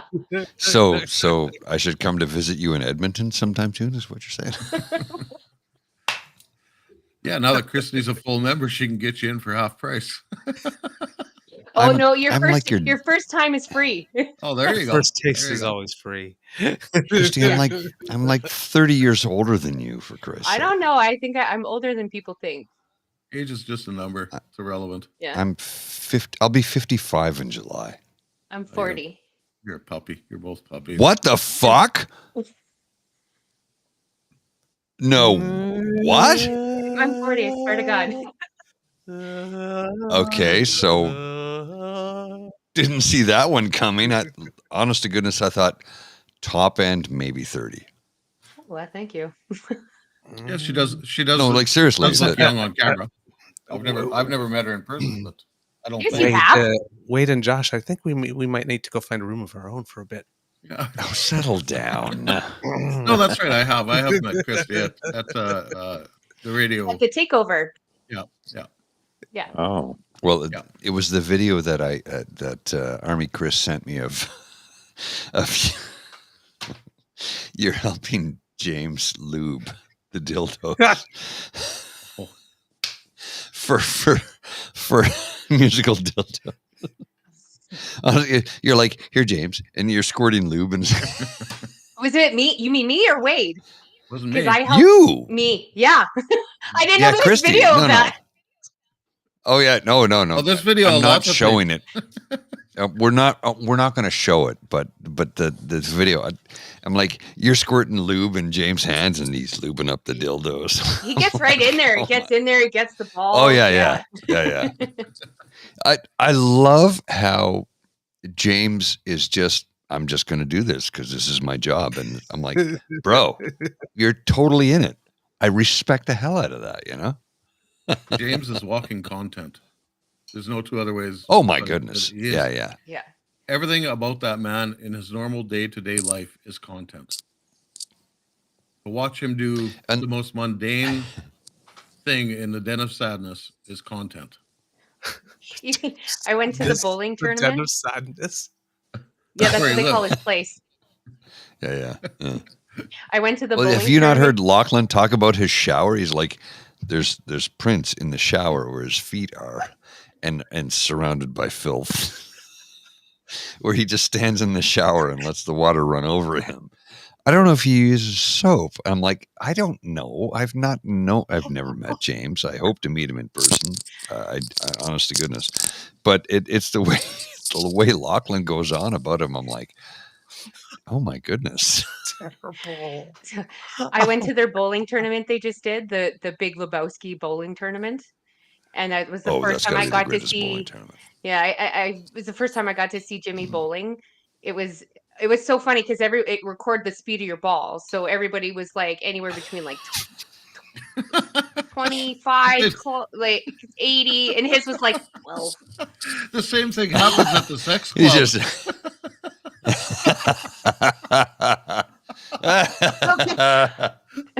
When they were leaving, he left with Lachlan, and I can't remember who else. There's two. Lachlan's really, really tall, like super tall. So his You're six, one 6'4", stride right? is 7 of Jimmy's steps. And was leaving behind them, and there's Jimmy's literally running behind them, trying to keep up with these two super tall guys. The dicks wouldn't even slow down so that Jimmy wouldn't have to run. Okay, we got to bust Lachlan's balls about that one because that's not fucking cool. Ask Lachlan to tell stories about traveling with Jimmy when they go to Jamaica and stuff. Oh, And yeah. Locke is Jesus. 5'11", Locke is 6'4", Grant's 5'11", Yeah. Jimmy's 4 feet, and they're walking through the airport. Of course, all dragging their luggage and stuff. And why not just put Jimmy on a cart with the luggage and push him? Stop. Isn't that the proper thing to do? Lowly. That's just like somebody going to jail. Yes. I did the math, Paul. And quite frankly, I have nothing to lose by getting a life sentence. So don't piss me off, okay? Don't piss me off. So fuck it. Let's Exactly. go. Oh, and you know what? Wrong day. I have a weird amount of respect for that. It's like it's strange. Like I'm like I don't believe in criming, but I have a strange amount of respect for that. Well, you know, and I'm at this point. Fuck it. You know, I've done the math. I think it's worth it. 3 hots and a cot. So somebody has to fuck me in the ass a couple of times a day. But you know, there are worse things. As long as Dude, I worked in a prison. I know what takes as long as place. I get a couple cigarettes every now and again, I'm happy, right? It's the simple things. Right? I worked at Kingston Pen. I know what happens. It's weird. I remember a bunch of years back, I was in a pub somewhere, and this guy, he was coked out of his skull. Like he was like, oh, doing one of these. He's just quirky as fuck. And I'm like, dude, settle down. And he goes, what are you talking about? And I go, don't be such a goof. And he goes, did you just call me a fucking goof? And I go, well, relax. I didn't call you a goof. I said, don't be so goofy. And he goes, I think that's different. Now, goof in the system is like, if you're a goof, that's the worst of the worst of the worst. So I was like, don't be so goofy. Got bent out of shape, and a couple of minutes later, we calmed him down, and he goes, where'd you do your bit? I'm like, KP. I said, KP. I did a bit at KP. He goes, all right, full respect. I didn't spend time in the prison other than the fact that I was working there to keep people imprisoned. But the fact that I knew the lingo and said, I did my bit at KP, he got respect for me, because you have to understand that Kingston Penitentiary was the end of the line of the penal colony in North America. Like, I don't mean Canada. I mean all of North America. There's a fella I met who had done some time at KP. He turned his life around. He became a counselor, and he used to go in and counsel prisoners. But he said, look, I remember he said in about 1986 or 87, something like that, I got out, and I went down to New York City to see some friends. I'm like, oh, you weren't supposed to cross the border. He goes, well, but he says, I met a couple of fellows who were not of the kindest variety of people. And they're like, where'd you do your bit? Like, I was in KP. They go, in Canada? Yeah. Kingston Penitentiary. Yeah. Bro. I was like, really? I'm like, in Canada, you know, where we have actual laws and human rights, and we still observe a lot of that stuff, you know. No, apparently that was the end of the line in the penal system in Canada, well, North America for that matter. I had no idea. I didn't know. Yeah, it was that was the if you went there, you did a bit there, and you came out, you were the toughest of the tough. I had how would I know? I mean, come on, I'm like this super innocent, non-criming person. Non-criming. Now the only question remains is in Rikers Island prison, is there enough room anywheres for the sitting president to hold a Oval Office meeting Well, if reelected? so here's the weird part. Every time As the it gate turns opens, out, so as it turns out, he could run and be reelected while he's in prison. Legally, yeah, legally. Yes. It does not. I'm like, that is so crazy. America, what a country! I caught that on the news tonight. You cannot be precluded from running for or winning the was it Democratic or Republican Party, and if he wins that, can be president of the United States while in prison. You can have a So full how criminal record weird- and run. Yeah, Yeah. How weird is that? It's like, so you'd see the January 6th, 2025. He's in an orange jumpsuit behind bars. My fellow Americans. all 300,000 prisoners at this prison were at my inauguration. It was the largest audience Ever. You couldn't move in cell block C. Doesn't a small part of you hope it happens? Just the sheer comedy value. To watch the shit show go down would be entertaining, but they're too close to us. Yeah. Exactly. Yeah, well, If there was an ocean between us, maybe. No, I guess we Kristy, need to you've build our nailed own it. wall. I'm like, Build that yeah, ice wall. that'd be really cool to watch if I was in like Switzerland. Where? Well, Sucks for North America. Suddenly, things in downtown Baghdad don't seem as bad. So, when Trump was running for president, I was it was 2015, 2016, when he was doing his run up. I was visiting a friend in Geneva, Switzerland, and I said to my friend, I'm like, well, her husband is like, do you have this thing? I want to watch this. He goes, yeah, I'll hook you up with the thing. So I get up at like, I don't know, 2 a.m. or whatever weird time it was to watch the first debate between Trump and Hillary Clinton. 15 minutes, I'm like, nope, I'm out. I got to go to bed. I can't watch this crap because this guy was not observing a single aspect of decorum when it comes to how you actually have a debate, number one. And number two, he just was such a rude, arrogant asshole. Ground bully. Yeah. Mhm. I checked out. I'm like, no, I'm going to watch some MTV or whatever that This is my. It's like I changed the channel. Oh, look, Couldn't do it. Housewives of New Jersey. There we go. No, but I mean, you're sitting there and you're going like, They're okay. better than him. Yeah, but you're right. But you sit there and you think like this is my free time, and I decide I'm going to sit in front of the camera, and sit in front of the TV, and I'm going to, do whatever my duty is so I can cast an informed vote. And then you say, oh, and this is what you're going to make me watch? Yeah, pretty much. Click. Well, and I met some Americans while I was in Geneva during that time, and a couple of bartenders in different pubs.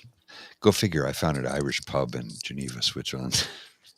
There's a number of them, Irish and British pubs, and a lot of the bartenders that worked there were American citizens who were like, "Yeah, we don't declare our American citizenship." I'm like, "Why not?" They go, "Well, we live here, and see, America makes us pay taxes no matter where we live in the world, anywhere at any time." I'm like, "What?" Mhm. They're like, "Yeah, I have to pay taxes." I'm like, "What?" They go, so we haven't voted in years because we don't want them to know we're here trying to, improve our lives.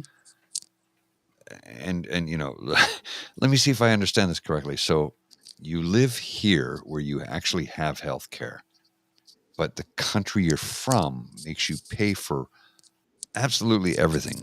And what? I, I'm not, huh? That's very complicated. So anyway, they ended up voting in that election because they were so afraid of what would happen to the country if Trump took over. And I guess it just didn't work out very well. No. Well, it's because most of them don't really pay attention to what's happening outside their own county. Yes. My aunt has a house down in Florida, and there was many times where her neighbors would come up. That's pretty good what Trump's doing for you guys. Hey, Canada must be happy and all that stuff that Trump's doing for you. Like, excuse me? Sorry, pardon? What? Are you watching Fox News? I beg your pardon. I don't recall anything that he did for us that was good. Yeah. Not a single thing. Thanks for the tariffs. Yeah. It's like I'm just like, are you sure you have the right preposition in that sentence? Because I know he's doing something, and that involves you might us. have to go back and explain what a preposition is. Us, to us, maybe, but for. Preposition. I didn't have that kind of operation. That's only for them weirdos who want to change their sex. I didn't got no prepositions. Oh, no. You didn't. Well, it's because you had to get yourself some preposition H. That solves the problem right there. I'm going to hell for being a bad person this evening. Shotgun. I call shotgun on that hell ride. Nice. We'll give the high five. There we go. I used to travel a lot for work down to the States, and some of the questions I would get would just like blow my mind. Even when people were like, "Oh, where are you from in Canada?" And I usually only said my province because no one knows any of the. If it's not Toronto or Vancouver, they've never heard of it. So or maybe Montreal.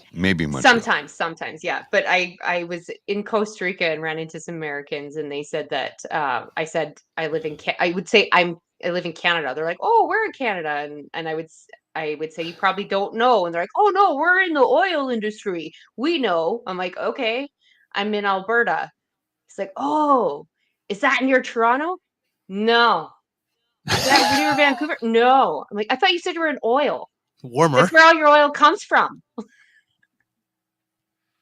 Oh my goodness gracious! Really? And after some interrogation, he was telling me that they set up all the hotel rooms for big wig CEOs for oil companies. I'm like, you're not in the oil industry.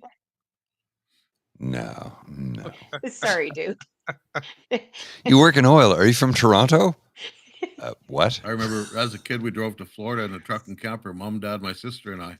And we stopped in Arkansas for a week to stay at some friend's place that we had down there. And I had all the kids convinced that in order for us to get to Florida in this truck and camper, we took a dog sled from our house in Edmonton to the U.S.-Canada border, dropped the dogs off, and rented this truck and camper to go the rest of the way to Florida. And they bought it hook, line, and sinker. So look who's joined. Can you guys hear me?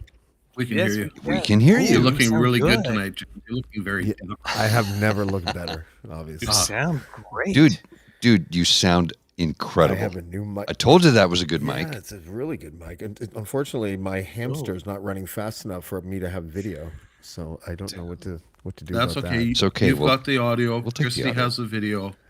With That's probably good for little everybody. to no audio. So.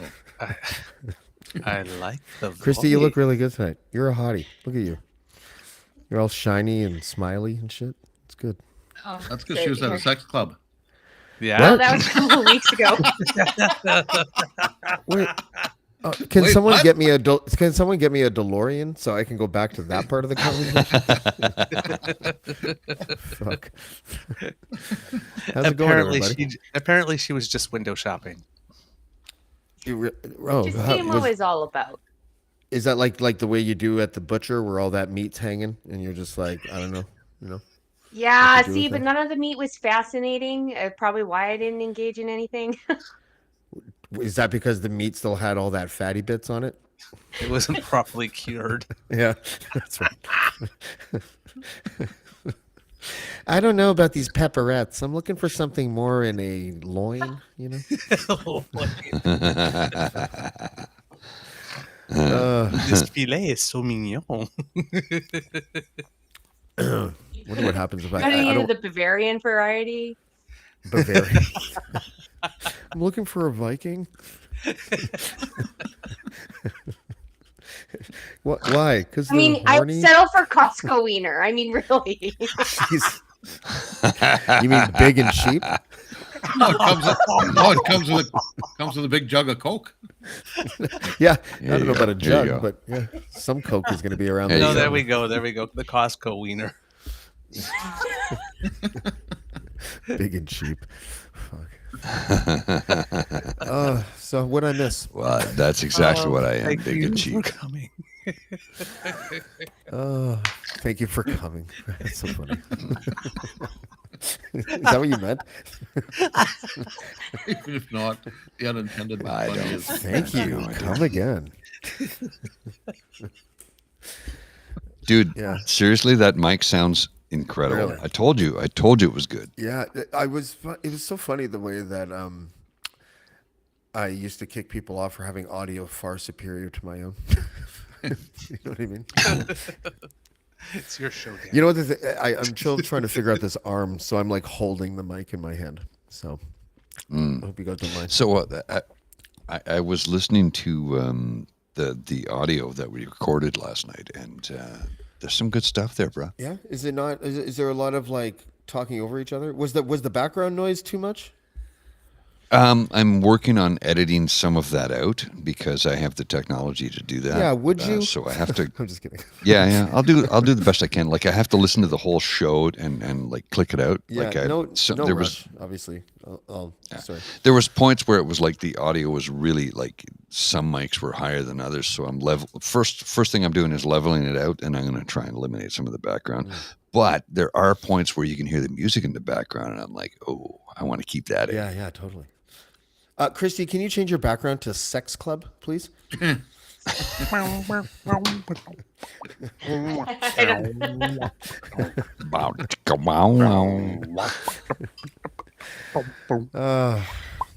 Some things never I change, don't know. like me.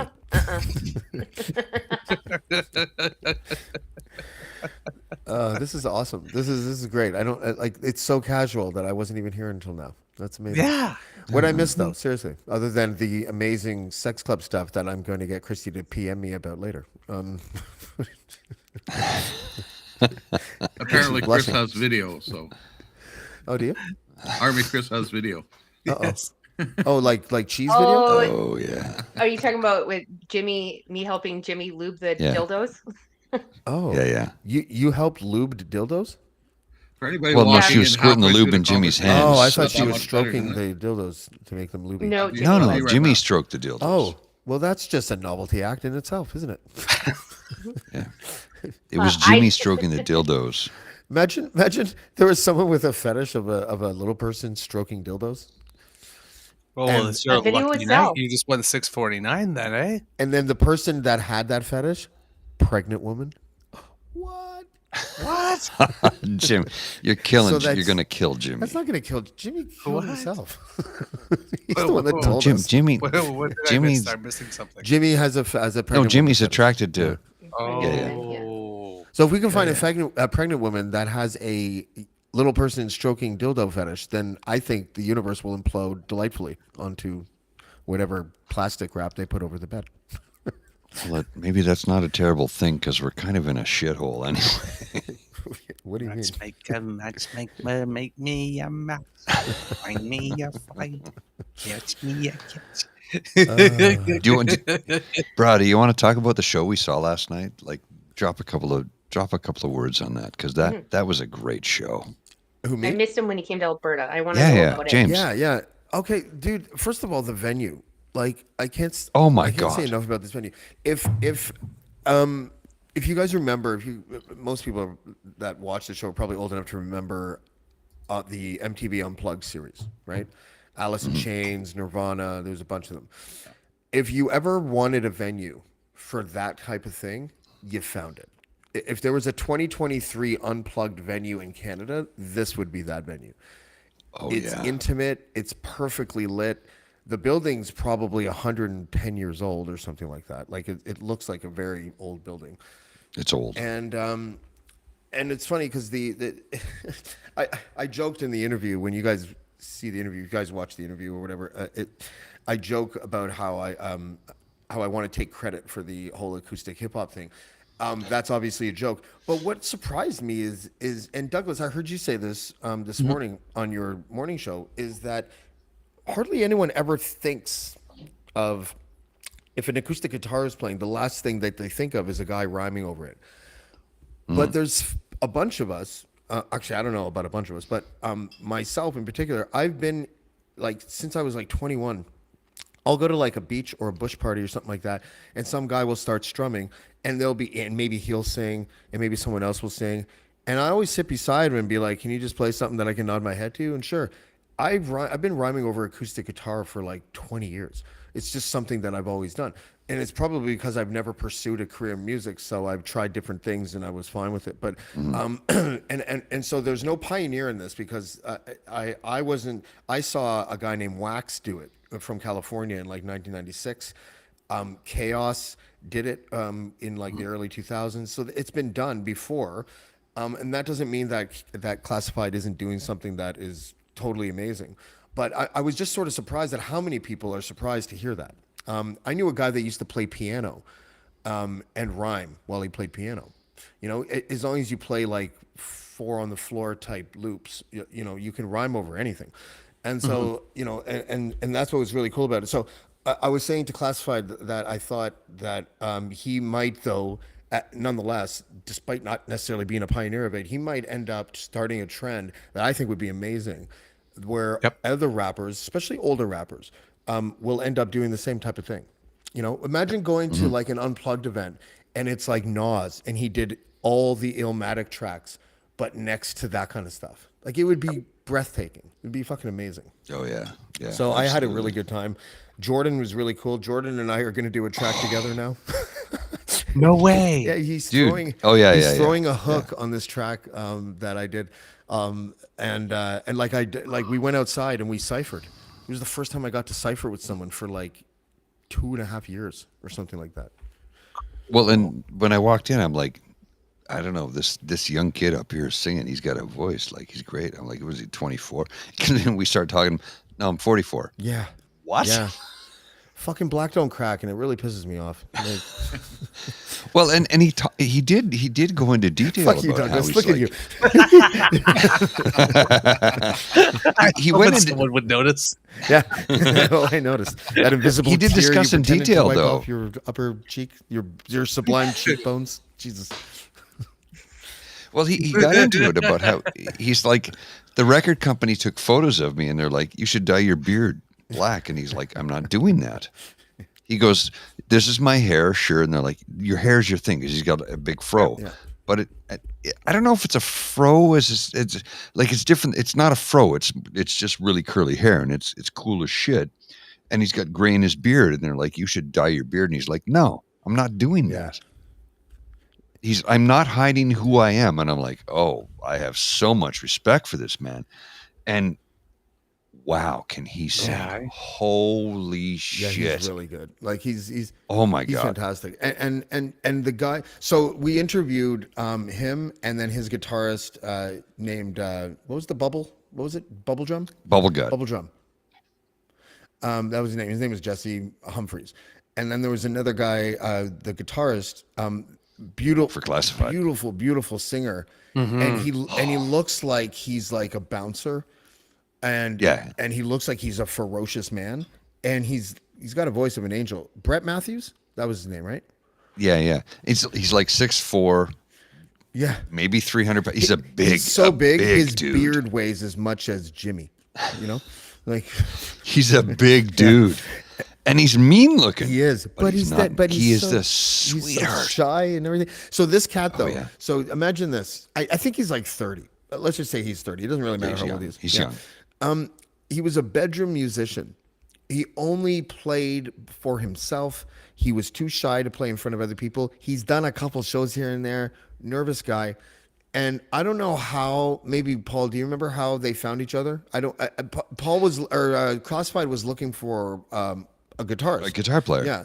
And I don't know if that guy sent something to Paul, or Paul, I keep on calling him Classified Paul. It was, if rhyme for me, Paul. No, but I can't remember if Classified found him or if it was the other way around. But either way, he described himself as a bedroom musician, and then all of a sudden, like the first gig he gets is the Classified retrospected album.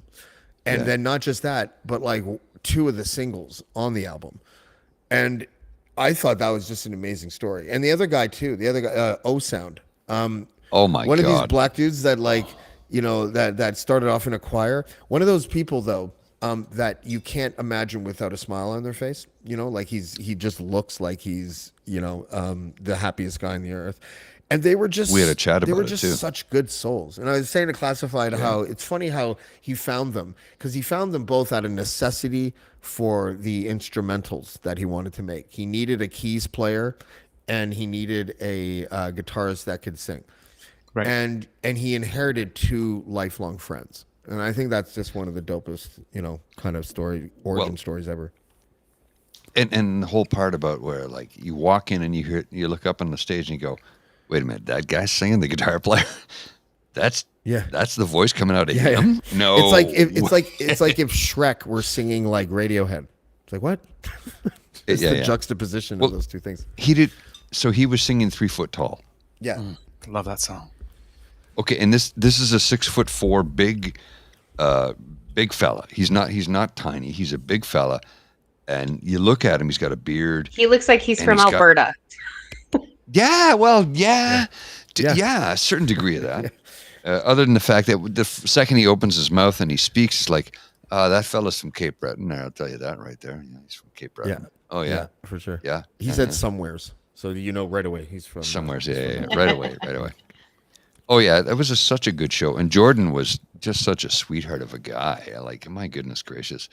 I really enjoyed his company. So at the end of the night, I'm packing up the stuff and I'm go, anybody here like jazz? And Classified's keys man, who's O Sound. Thank you. Classically trained musician. He goes, I have my master's in jazz. I went to York University. I'm like, no way. Have you booked him already? No, but I want, you know what? I really want to do that. I'd love to get him on the show. Just and on yours as well. Well, he does the thing with James, but I'd like to get him on the jazz show so we can just have a head-to-head and talk jazz, and because the 90 shows I've done, there's no interviews. It's just music. I'd like to have an interview show and then back to the music. Do you have to like talk to SoCan and all that type of shit when you do your show? Like, is that like is it one of those things, or do you get dinged ever on YouTube? Or is it a radio? It's a radio show, right? It's a radio show, yeah. Oh, okay. Yeah, only radio only. And I'd like to put it on YouTube, but I'm like, oh man, the licensing aspect is just too much. Yeah. So when I do it on Spotify, everything's licensed, so it's easy. But to put it on YouTube, no, I don't have that. I don't have the money, and I don't have the time. Yeah. No, I think this show, by the way, is the 220th show of BlackBalled. Oh, really? Which is crazy to me. Like, doesn't it feel like I just started? I don't really. I'm not saying it to brag, but I'm saying it seems so crazy to me that I've done that many shows. That doesn't make any sense. That's great. Well, we just cracked 200 the other day. It's amazing. Like, it's hard to do a daily show. It really is. Like, it's not. It's not easy. Yeah. This is why I think I burnt out. Like, well, you got to take a break. For Christ's sakes, right? I was hearing voices. Have we yet? And yes, it wasn't yours. I know. I saw that. Yeah. Have we yet in the 2 years taken a break? No, I took a vacation, but I worked every day. Yeah. Wait till you see what my May is like. or I'm sorry, my April is like, because I'm just going to like play catch up. You know, I do that sometimes. In I think it was November. I did like in 30 days. I did like 28 shows or something like that. Oh yeah, it was a crazy Yeah, month. it was nuts. And I'm gonna do a lot more solo shows. I'm gonna try to tone it down. I'm kind of tired of myself. You know what I mean? I'm really kind of bored. Go on. Well, I'm a little. No, really though. I don't think Douglas is actually being sarcastic. These are those parts of the conversations that I think I should have now so that I don't have to have them later. But I'm Casual Friday started to turn into something that was making me cringe at myself afterwards. You know, like it was just the ejecting the guest thing. It sounded like a good idea at the time, and then everyone got mad, and so instead of like, I didn't. I know, but you're nice, and I'm still waiting for the sex club background. So can you get on that, please? Pretty please. I don't know what you expect me to do. Like that little whipper. Kristy, we have the type of relationship where we need to accept one thing. I'm very demanding and ask you for inappropriate things, and that's just the way it's going to be. You are very demanding. It's true. Yeah. He's a little high maintenance. But even though she doesn't like to say so publicly, she's quite fond of me, Kristy, and I appreciate that about her. Anyways, that's the type of shit. What I just did there, I don't want to do that anymore. I don't want to do that anymore. So what I just did, I'm not doing anymore. Yeah, you know, and like I had a couple interviews that I thought I fucked up, and the big one, I'm not going to freestyle my intros and questions anymore. Oh no! No, because my questions may be a little, but not my intro. Do you guys remember Strombo's show and the intro that he did before the guest came on? Yeah. I don't want to copy that and emulate that or anything, but I want it to be a separate vehicle altogether. I don't want to do the intro live. I want the intro to happen, and then when the intro's done, I want to go, and please welcome to the show, classified or something. You know, like because right now, I'm literally like, sometimes I'm like, oh yeah, I gotta say stuff, and then the intro, like what's gross? What happened there? No, sorry, that was by accident. I didn't mean to do that. Fuck you, JM. That's it. I'm kicking him out. No, I'm just kidding. Kick him out of chat. You can't. You know, and honestly, like I can't watch my latest, like the February episodes of BlackBalled, because I can see what's going on in my head. I can see when I'm on too much Adderall. You know, I can see when I'm too stoned. I can see when I'm in a bad mood. On the Dean Blundell show, one of the reasons why I got, I was about to say I got fired, but since I had an inkling that Dean was going to fire me, I quit. Dean calls me and I'm like, hey, how's it going? He's like, pretty good, pal. And I'm like, I just want to let you know that I don't think I should do your show anymore.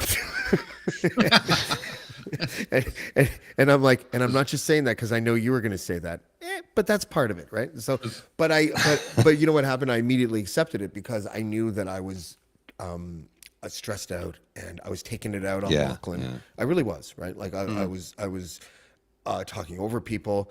I was making jokes that were falling flat. It was just a disaster. The last month of the Dean Blundell show for me was a disaster. And it felt like that in February. And I just don't want to do it. So I'm going to try to just be, and I want to be more respectful to my listeners, not just on Casual Friday, but just in general. I don't think it's respectful to just freestyle an entire interview with Noam Chomsky. I just don't think it's the right thing to do. I think that I owe the people that have actually like taken time to watch the show to deliver a better product. And I think that's really where my head's at. Yep. Plus, I want to do it naked. Respect the hell out of that. There we go. I knew there was going to be a fun bit. And instead of a sex club background, I'm just going to have pictures of Kristy naked all over my background. Oh. Hey, I came on to Casual Friday with no bra on. I mean, that's right. And she told me later that she did that just for me. So I really appreciated that. No. Damn. If I am home and I don't have to go anywhere, that freaking bra is off. Yeah, that's right. I have so many things I shouldn't say. Somewhat understand that. I get it. I'm more of a butt guy. Can you do? Walk in the door, off goes the Can you underwear. talk about your bum? Bum? Yeah. People like my bum. That's right. I like your bum. It's a nice bum. I've never seen your bum. I'm just kidding. The only bum I know is me. No, I did even though Paul didn't believe that I was 40, for my 40th birthday present to myself, I did boudoir pictures. Oh. So when you guys were talking about Josh being incognito and not being seen, I can turn my camera off, but you can Google my name. You can see a lot of shit. I've already seen it. There's no point in turning my They're camera off. fantastic. They are fantastic. Sharesies. Yeah. And you can the thing about sharing is caring. The thing about Kristy's boudoir pictures is that you can pair it with lotion and tissues, and it's amazing. Oh, that is so inappropriate. Dude, I wasn't going there. No, I was. I'm just trying to remind you of the things I'm trying to shed from my show. So Merge tit them for all tat. out. Tit for tat. Tit for tat, Kristy. tat, You really? send me boudoir pictures. I'll send you nudes. It's all good. Tit for Well, tat. I already, If only I was allowed to say things. but I don't think you friended me, or you didn't like. Or I tried to follow you on Twitter, but you didn't follow me back. So Really? yeah, No. yeah. Hang on. All right, let's He's just I'll playing straighten that out aloof right away. to try to He get ain't you to no like him fella more. back boy. He ain't no fella back. No, really? Yeah. That can't be that. No, I'm sure I tried to follow you and I couldn't find you. Hang on. At okay. Yeah, this is riveting. Trading digits. I don't know. There you are. Contact information. See? Oh my god. We follow each other. Look at that. We already follow each other. That is a fine ass, Kristy. I might say. Oh my goodness gracious! That's a lovely bottom. It looks like two claws. What? Just the way the lighting is. Look at it. No. I swear to God. Two Put it back up. claws? Put it back up. No woman wants to Kristy, hear that. we follow I'm each telling other. you. Look at the bum cheeks that are lit. Do they not look like the shape of claws? They look like Wolverine. Oh, you mean claws. like? Yeah, exactly. Oh. That is the warning label of Kristy O'Hare. I thought she was nice, but then she turned into a Wolverine somehow. And then I found out she was a Scorpio and crazy. You're a Scorpio? So we went from boudoir photos to going to a sex club. What's on Kristy's next hit list? You have, yeah. What James- else Should we be bucket list, scared? Kristy? James is the next. That's on the the title of list. the show, Kristy's bucket list. my 2023 new Kristy bucket list. I I am don't on know that what I list. can do next. James. Kristy, do you want? There you go. I'm going to be in LA from Sunday to Thursday. Why don't you hop on an airplane and come down and see me? But get a separate room because I don't want it to be like that. We're just platonic. Okay. Well, no, I need to sleep. You can. Okay. Yeah. Good. Yeah. Whoa, What does that this? It got all steamy. What's this platonic stuff? I was just trying to be aloof. Oh, Chicks like sorry. aloof. There's no cuddling. No cuddling. That's right. We won't even kiss. Keep it professional. Yeah, that's right. Exactly. The pretty woman rule is in effect. I understood that completely, by the way. And I'm not even a prostitute, but I understood exactly when I was young and I watched Julie Roberts say that in Pretty Woman. When did that movie come out? Like 88, 89, something like that. Something. I remember as a 12, 13-year-old kid, I was like, yeah, kissing is more personal than blowjobs. That is a totally accurate statement. It really is. Because it is. What? Kristy, do you know what I mean? I was like you know 21. What I mean? Like there's love and emotion involved in kissing. And there's primal urges and instinct involved in blowjobs. I don't know. Why are you doing that, Douglas? No, it's what I have it's no what idea makes you're it talking more about. intimate is the kissing. Is what makes I've the never given a intimacy blowjob. I work, have no idea right? what you're Yeah, talking no. about. If you could ever give a Oh. blowjob while you kiss, then you would be a god of Hero? sorts. Hero. Yeah, a hero. Why do you think I take yoga? Did you? I got hate mail once on the not Dean Blundell touching show that. because Trying. touching that. I haven't gotten there yet, but you're going to give me points for trying. I aim to please. Look, there's not a man alive who wouldn't do it if they could. But I'm trying. That's the there difference. there's a movie. Is it Short Bus? Yeah. Yes, I've seen Yeah, that. yeah, Skin. yeah. So the trick is for those playing along at home, is that you have to lie down on the ground with your feet against the wall, And you Yes. got to keep inching and inching your hips towards the wall so that your feet go over your head. And eventually, Yes. if you are endowed enough, your penis and your mouth will find a way to meet. Yes. And but then you throw your back out. So was it really worth it? Yes. Well, Yeah. there's also a scene in that film where he If I stick my tongue out really far, I can ejaculates. get it. The guy ejaculated on a Jackson Pollock painting. Yes. Yeah, that Now, was that like was a travesty. well, not only was Yeah, it a but- travesty, but we've all made the joke, right? Would you like a dollop of Jackson Pollock? You know, like we've all said this or thought it. Whenever we see a Jackson Pollock painting, is that not the first thing that we see? It's like the Jay's new hat. We all see it, right? Like, Can you imagine never being a thought of guy, it like that the guy before. interested in doing the Rorschach test and they're using Jackson Pollock's? Come shot. Come shot. Money shot. Come shot. Well, look, I was a fan of Suki Lee, and then I saw that film and I went, I'm more of a fan of Tsukino. It was a I'm pretty gonna risky keep my movie. thoughts to Like she myself. was like, It you know, was. What changed me everything was Suki and Lee particular. It's like I watched you on Much Music. This is such a leap. Well, she got fired from CBC Radio for that Are you job. serious? really? For that, That would never happen. Yes, now. and that would never No, happen. no. they hang on. They fired her, and then the blowback was, "Why are you Blowback. doing that? You can't do that." They hired her back Yeah, Oh, good. good. because it's like, why you have no right to fire her over that. She didn't do anything wrong. She was in a film as an actor. She was an actor when you hired her. She was a performer. It didn't interfere with her day job. It was not made for children. It was made for adults. Like, and I don't know if it ever went to court, but she hired a lawyer and the lawyer got her job back. I don't know if she stuck around for much longer, but Yeah. the argument was pretty accurate. Like, what crime has she committed here? Mhm. Well, we don't care for that. Well, that's not your point. You can't rule what a person does in their private life. Well, that's not. And because no, you're that's private. a government entity, right? CBC is a government entity. You can't, But that overreach is pretty heavy. what was right? it? What story was it that we just talked about? Where and I don't want to get into this, but the whole Pride jersey thing.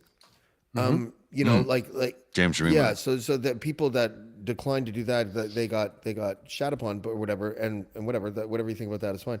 But aren't there corporations and sports teams and things like that have not a decency clause, but you know what I mean? Like you need to like uphold a certain standard of your public image, or you'll Morality get fired. clause. That- Morality clause. Professional Yeah. conduct clause.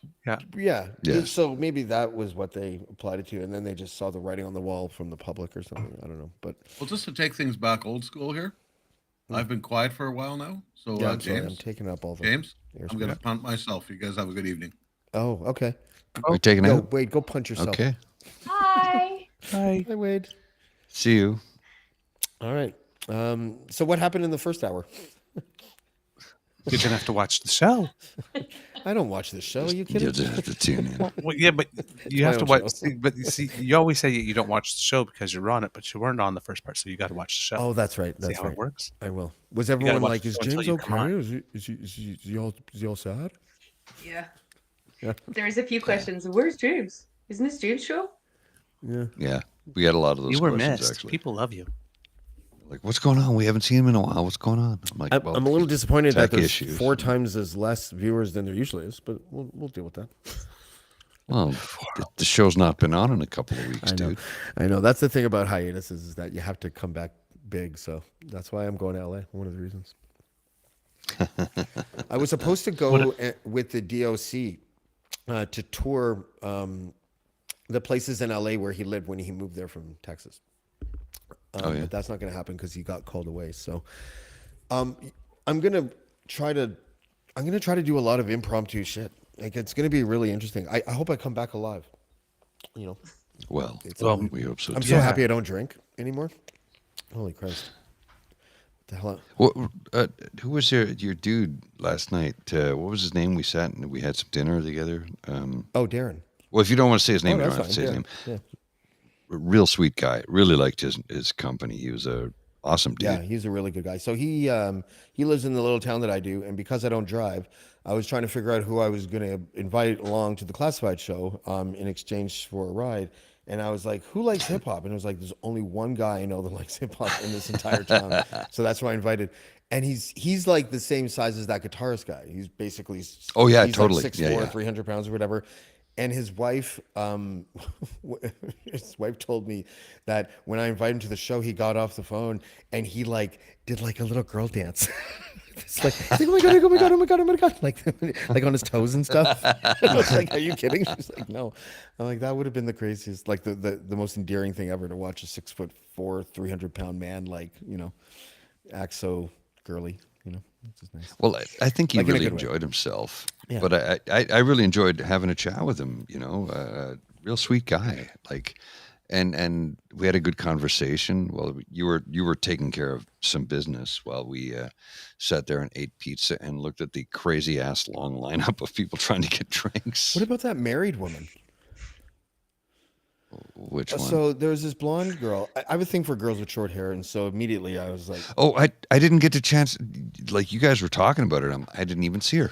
I didn't get a chance to talk to her. I was doing tech stuff all night yeah. long. So she was outside, and this girl walked by, this other girl, and she goes, "I can't see shit." And I'm like, "Yeah, me neither." I just like as she was walking by, I'm like, "Yeah, me neither." And she's like, "Really?" And I didn't realize that it was because she was short. And so they thought I was saying it because I was short, and I was. But it turned, or no, I was saying it because I don't have glasses. I didn't have contacts or my glasses or anything. So then they're like, so they thought I was saying it was because I was short, and I'm like, she was like, or because I was saying it because I don't have glasses, but she thought I was saying it because I'm short, and I was like, oh, you mean like you can't see the stage? She's like, no, because tall guys were standing right in front of me. And I was like, oh, I'm like, do you not know the power of your shortness? And she's like, what do you mean? I'm like, you got to get low. You got to get like you're skateboarding. You got to get low and you got to weave and you do it like that. So her friend was like, do you have any weed? And I was like, no, I got some edibles though. Do you want an edible? She's like, she said no at first. And then she was like, well, how strong is it? And I'm like, it's just 10 milligrams. It's just little tiny blueberry gummy bears or whatever. And so she's like, well, I don't know. And then her friend comes back. She's like, this stranger just offered me drugs. And I was like, you think that's bad? Let's go to my van, right? And so, so we kind of hit it off with gallows humor. And then later on, I'm walking up the stairs, and she looks at me and she gives me kind of a flirty look. And then when I go to walk by, she sticks her, like she's leaning over a railing, and she sticks her hip / side of her bum in my way, and instead of bumping into it like a weirdo or whatever, I put my hands on her hips and gently put them back towards the railing as I walked by, and I didn't look back. And that was the mistake I made, because not looking back created an air of aloofness, and she became really flirty. So near the end of the night, we're walking down the stairs, and I think you saw this, Paul. Like, and we have our arms around each other's waists, but we were just kind of joking around, like talking, and like she's like, I only ate the head of that bear, and I'm like, really? Because I ate the bottom half of that bear, right? Like it was like one of those things. And then I get downstairs, and I'm like, she's like, I'm drunk, and I'm like, well, then I'm just gonna be a gentleman for the rest of the night, and I meant that. Mm-hmm. And she looks at me and she goes, and you were, I was, and but because of what she said, she goes, yeah, my husband's friends with the owner. And I'm like, oh, you're married? And she's like, yeah, but it doesn't matter. And all of a sudden, this cute, kind of nice looking woman became really ugly to me, And I was just yeah, it matters. Yeah, and I just kind of ignored her for the rest of the night until she left. I feel like every single couple I know, except for Douglas, is completely unhappy and willing to cheat and throw away their marriage. Honestly, it is an epidemic right now. I don't know if anyone else notices this.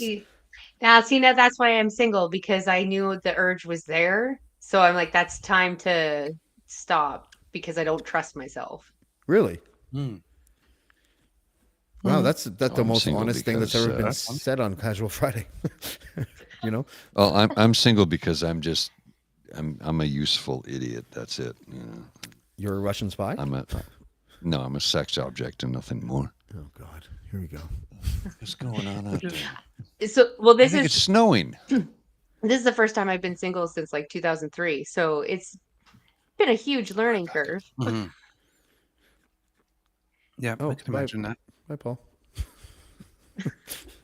All right. Did I scare him? Yeah. Let's talk about your sex life, Kristy. Mm-mm. No, I'm just kidding. I'm just kidding. I can tell you about the stalker, though. I'm sorry, okay? I had an overnight flight and And you walked into the wrong house, got into bed. Yeah, it happens all the time. No, I went Stalker. out because I'm meeting friends. Sorry, right? why did right, you right. air quote friends? Friends. I'm meeting friends. So I went out for lunch with a stranger, and it was stranger danger. Oh no. Like I was on the verge of calling the cops because he didn't even know my real name. Not as. I Oh my wasn't God, Kristy. I Stephanie, wasn't that Kristy. is the worst when that happens. He didn't know my real name, and then he all of a sudden he friended me on like all my social media platforms. I'm Oh, like, how did you Jesus. find me? He probably used I don't know face how. recognition or something. Oh shit, my battery's gonna run out. Hold on. I don't know, but it was really. He started following me because I have a very recognizable truck. It's bright orange with like black accents. Like you get, I'm now regretting my truck choice now that I'm all by myself. You're like Sean Penn in Colors. They called him Pac-Man because he had like a yellow Porsche. Hey, Pac-Man, this is me too, man. You know. Yeah, no, I mean I love my truck, but now I'm regretting the fact that it's a very unique looking truck, and it's easy to spot me in the city. Mm-hmm. Yeah, I see that. Oh, boy. Why is everyone like this? Is a weird chat group. I don't know any of these. Do I It know? is. These? I know Saucy. No, you know all. Who's JM? Isn't that Josh? I don't know. I don't. Yeah, that's a good question. I don't know. That's okay. That's all right. I think it's Josh because he kept asking for the link to come back in. Oh, okay. Okay. Yeah. And Elaine's there. That's good. Yeah. Yep. Saucy Seawitch, who I quarreled with a little bit on Twitter today, and then erased every single thing I ever tweeted today. Oh, what did you do? No, I'm not. I don't want to talk about it. I'm never talking about this subject ever again in public. Okay. Ever again. I'm just not. I think I know what it was. I'll leave Yeah, it be. everyone knows what it was. Everyone knows the subject that like always gets me into trouble. You know. Okay. And I think I've just decided that I it's not worth the trouble. Like it's just not. I can't. I don't know. It's just that's Saucy one of agrees. the changes We that I shall want to not make. speak of it. Yeah, that's no, but that's one of the changes that I wanted to make, and so I was kind of disappointed with myself. Like I can still believe whatever I want to believe, but there's certain subjects that you just don't share online if you believe a certain thing, because there's a no-win situation, and a lot of emotion is involved in a lot of these subjects, right? And and no matter what the subject is, the thing that really bothers me about social media is when people make assumptions that your motives are bad. And so sometimes when I get in fights on social media, it'll be because my opinion will sound similar, although not motivated by hatred, but the opinion itself will sound similar to like someone on the far right. If I could use like an example that has nothing to do with that topic, it would be like, I personally think I don't like Justin Trudeau as a prime minister. I think he's kind of I think he's fundamentally kind of dishonest, or at least not honest enough for me, and whatever. But do I hate him? No, I don't hate him. I just don't like. But if I criticize him, I get all these progressives like, you're like, yeah, well, what are you gonna do when your boy PP comes in? And I was like, and I can't stand that shit anymore. I'm so tired of like, if you take an opinion that isn't exactly like someone's a group of people, they automatically assume that you're the other side, the polar opposite, and I can't deal with that, man. Polarization is such a disease, you know, and it's really annoying. I'm sorry, and like Pierre Poilievre, for me, is correct about BC11. He may not be saying it the way I would say it, but fundamentally, I agree with him. But that doesn't make me a fucking like rabid conservative. It makes me like a follower of Michael Geist, who's everyone that I know considers to be slightly progressive or moderate. And so, you know, sometimes you agree with people you don't like, and I think we're all going to have to start realizing that. I think, you know, Broken clock is right twice a day. yeah. But You know? but a clock that doesn't break down sometimes goes too fast. right? Or short circuits, right? You know? Well, how many times have I had to come out and defend myself and say, look, I've never voted for Justin Trudeau. I'm just because I'm saying this person over here is saying something bad doesn't mean I necessarily support that person over here. I'm pointing out that that person is saying something bad. Yeah. Well, we have to get out of this era where people are saying, like, I say something, well, like you said, like, I really like tea. So what you're saying is that you hate coffee. Yeah, That's right. exact- That's that not is what a it is. perfect Like, crystallized I example. only said all the words in the sentence matter, and only the words in the sentence matter. That's right. Like, that's I it, got man. called a fucking woman-hating Stop it. incel today. And I'm like, Why? first of all, I'm involuntary celibate because I'm unhappily married. So that's a totally different thing, right? If I wanted to go and have sex, I would go right now. Well, to Edmonton. Just kidding. I'm hurt. Sorry. I'm right here. Well, that would be more like the short bus thing. And your point? You know, with a stroke of luck, we'd find a way to connect. Douglas. Stroke of luck. I'm gonna answer one of the questions in the comments. Yes, I did, What did you do? and yes, no one noticed. Wait. I think She Kristy removed just her Oh, you took took your her bra off off and and no one noticed. Yeah. I don't know Well, if we've seen it's- evidence of a braless Kristy, but Well, no, it's because your bosom is out of frame. That's why. I took 36, my Can't see. sleeves out of my sweater and everything, and no one noticed. 30. Oh, I was in the toilet at the time. I would have noticed. I'd be like, No, you were- you're you were on. braless." If You I were can on. if I I can was? guess your cup size, will that win me a prize? No, we're we're not not doing. doing We're not doing that. We're not doing that. Excuse me. What does that say We're in the not top right bowling for corner of the dollars. screen? Hey, You know what? Actually, I defer to you two. It's your show today. It's your show today. It's not my show. no. We're not doing that. We're not objectifying anybody. I But Would we're just also like not to taking say away that- Christy's right to consent if she wants to. That's right. Sometimes Exactly. people like to be objectified. saying. I like to be objectified sometimes, right? Don't you, Paul? I don't know. Well, I you have stood totally naked in front different of women. views. Yeah. I You've have seen my penis.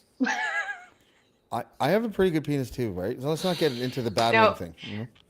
Paul, you've got beer on your beard. Are you sure that's beer? No. Yeah. It's foam from my. Oh, I penis. could say. My- I almost said something. I thought. Oh, It was right on. there. It was right there. It was just about to come. I was like, Just put it- Thank you, Kristy. You can't tell because you don't feel it, right? Yeah. Kristy, do you want to go out on a date? so- Just one date. The guy's You're in a little Killaloe, far for away. Christ's sake. Yeah, it's perfect. But when you were talking about your friend fangirling, I was like, oh, I need to do a tour of Ontario and fangirl out and do a tour and meet everybody because I've only met Ryan. Yeah. And I did. I You got totally the best fangirled. And I told Ryan, I'm like, I'm totally fangirling right now. I'm like, are you getting that a lot now? He's you met like, the best one. yeah, it's kind of cool. He's not Well, getting come on out fangirled a for lot. Canada Come on. Day. Yeah. Come on out, Canada Day, Ottawa, Canada Day. It's the best place in the world to be. Yeah, I've never been to Ottawa on Canada Day. I've been to Oh, Ottawa. you Oh. were Actually, missing wait, let me rephrase that. I have family in Renfrew and Armpar and Burnstown. What? So That's when right I there. go to It's Ottawa, right there.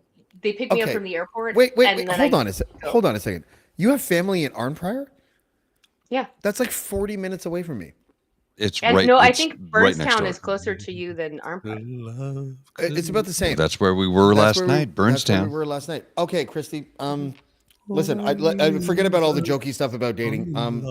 We definitely have to hook up when you link, hang out, Yeah, whatever. the connect, fuck hang you out. Yeah. You know, I don't know what to say. Yeah, but it's like Yeah, everything I start say. in has a- Ottawa, meet all the Ottawa people, make my way down to Toronto. See the Toronto. I have family all over Ontario, like And who will you be traveling with? myself. Okay, perfect. She's coming alone. Come on out to O-Town. She's coming alone, James. I'm so Coming alone. desperate for attention.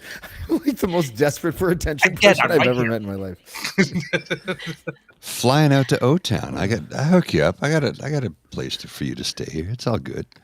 Okay, that's not creepy. Completely platonic. Completely platonic. Blowing the whistle there. Blowing the that's whistle right. there. Sorry, Listen, sorry. I'll No, rescue no. you He and is then not take you staying to a like place that. where you can stay by yourself, and I'll be around the corner if you need me, because that is how a gentleman does it, Paul. Thank you. Thank you. What?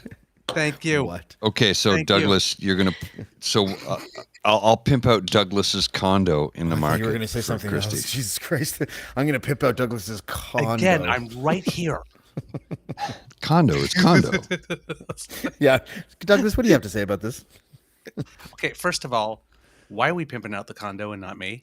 Yeah. I mean, one. First of all, you're getting some all the time. I am the desperate, involuntary celibate person, right? Like, I need something. Like, I'll take Douglas. Jesus Christ. Wait, hey, if you're going to say it that way. Okay, I'll let you take me. No. I don't take the, like, if you can't get anything, I'm worth a little more than that. Okay. Can we I rename the understand word that. fraudage? No. Because that's an ugly word. We need to hash It's this out. frottage. That's better. frottage. That's actually better. It's not called fraudage? You have to say it in French. No, it's frottage. Do you have to roll the R? Frottage. Yeah, it's French. It means it's like it's yeah. You roll the R for the French. They should just call it shafting. Really? That's docking. That's No. docking. The That's docking different. thing's No, not together. docking. Docking's weird. I don't really understand. I can't dock. It's like a I Chinese don't finger have a trap for foreskin. really perverted people. Like, it just doesn't make any sense to me. I don't have a foreskin. I can't dock Neither can I. anybody. But you can be trapped inside the dock. That's the whole point, isn't it? Yeah, it could be. That's why it would be the finger Yeah. trap. Wouldn't that be more like the Venus flytrap? What have I done? I don't. It would be turned the Yeah. If there's no foreskin, there's no way to make that work. How do you? It's like you're just touching tips, and that's Do you think there's no docking. Touching tips. Title of your next board tape. the only thing that's going on in my head is boop, boop, boop, boop. Yeah. why is it making that sound? Why isn't it making like And the foreplay is that touching you. Yeah. That touching you. That How old are these fingers that you're playing with, for Christ's sake? Disgusting.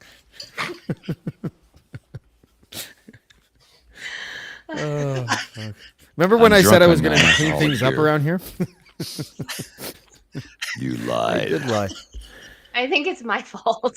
No, it's my fault. Oh. It's your fault for You- existing, but it's my fault for you pointing and out a your bunch of stuff. feminine wiles. Fuck. Get Spenny in here right now. We can tear him a new asshole. Jesus. With what we're talking, oh my God, Linda. Did you see what Linda did? Yes. That's awesome. Yes.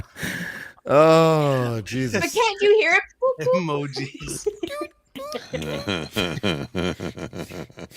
This feels weird. Oh, that's hilarious.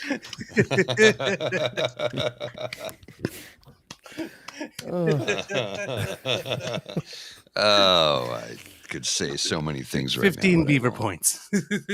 Beaver points. Oh, God. Oh, shit. That's I could say so many I things know, right now. right? but I Just won't. say know. it. Fuck. No, no, Why is no. there a There are the filter things that we now? say with specific audiences. And then there are the things- Yes. There's as dirty as we Yes. want to be, recorded for posterity, and then there's as dirty as we want to be. Are we live? Just kidding. I know we're live. Yes, we're live. What would happen if I have politician friends who are watching this right now. Oh, there we go. Hey, Hey! There's a got glare. visual. There's a glare. What's that glare doing? Look how lazy I am. I don't have a background. I was gonna do this in bed. I was just gonna like go to bed and like, this is how I feel. I might as well just be authentic. Hi. I haven't got my new camera yet. Can you tell? But that microphone sounds awesome, dude. way better. Does it? I told you Yeah. that. Yeah. It's like night and Your day. voice sounds great. Thank you. I don't have a Paul. And here's the voice best yet, part. but okay. Well, here's the best part about that mic. It's got a 32-bit floating point. I don't know what the fuck that means. Okay, yeah. I just got tech there. What it does is it has an auto gain control built in. So it's like if you yell, it'll lower it appropriately. Really? Yeah. Did it work? Yeah. Wow. Yeah. That is perfect You were louder, for a but guy you weren't- like me. I'm so loud. Well, that's the thing. It was louder, but you weren't blowing the anybody's ears. I was out. looking at the WAV file when we were doing the interview last night, and I was like, Jesus fucking Christ, I'm a loudmouth. Holy fuck. Imagine when I was drunk, when I used to actually drink. Oh my God, I must have been the loudest fucking guy ever. I spent a couple of hours today trying to trim that down because I was like, well, that's last night you're going like, I can't hear myself. And I'm going, because you're so fucking loud. I got to keep turning the game down. Yeah, sorry. I do that. No, it's fine. It's fine. Well, and it's like, so you speak loudly, but the other guys were like, holy shit, I got to crank it so far up I can hear your voice. Oh, yeah. Because, the bubble drum was like. That guy's got to change his fucking name. Let's be honest. Yeah. But he's a good musician and a sweet guy. But he went like this. And Jordan was like, oh my God, man, you got to totally sample that. And I'm just like, why? What the fuck was that? I don't know. But he did nail whatever it was he was trying to do. It was cool as shit. But I'm like, remember that in school? Yeah, I can't do that. You just got to hit the jawline. Really? Everyone thinks you got to get the hollow part of the cheek. No. Yeah. That's what everyone thinks. No, you hit the jawline, and that's what gives it the what? Yeah. I used to be that guy in class with the pencil, you know? Yeah. I'm doing it like that. Yeah. Did you shove it up your nose or something? Not my nose. My pencil case. Is that what the kids are calling it today? I've seen so many tweets of people who are like, did you see that tweet where someone like cut a strawberry and put it under a microscope and there were these little tiny ticks on it? Yeah. And then someone tweets underneath it, you think that's going to stop my generation? All we do is eat ass now. Okay.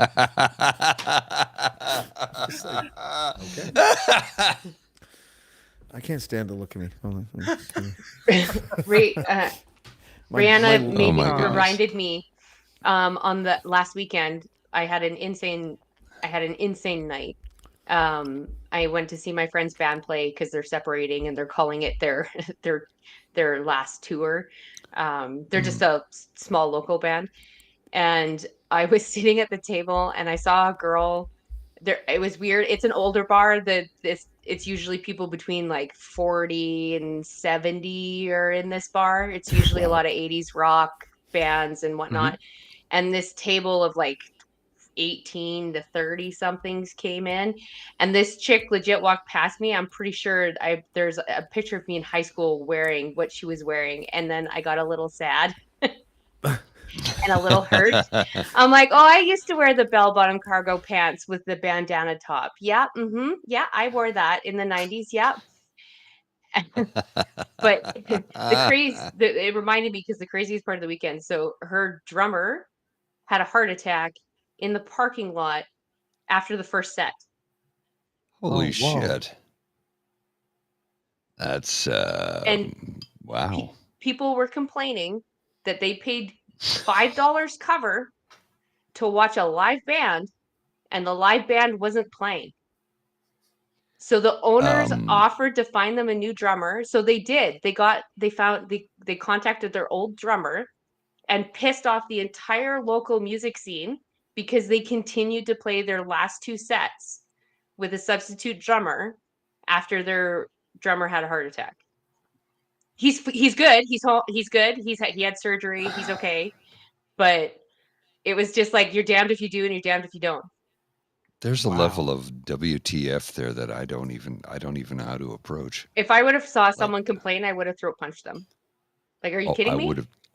I would have hurt somebody. Mm-hmm.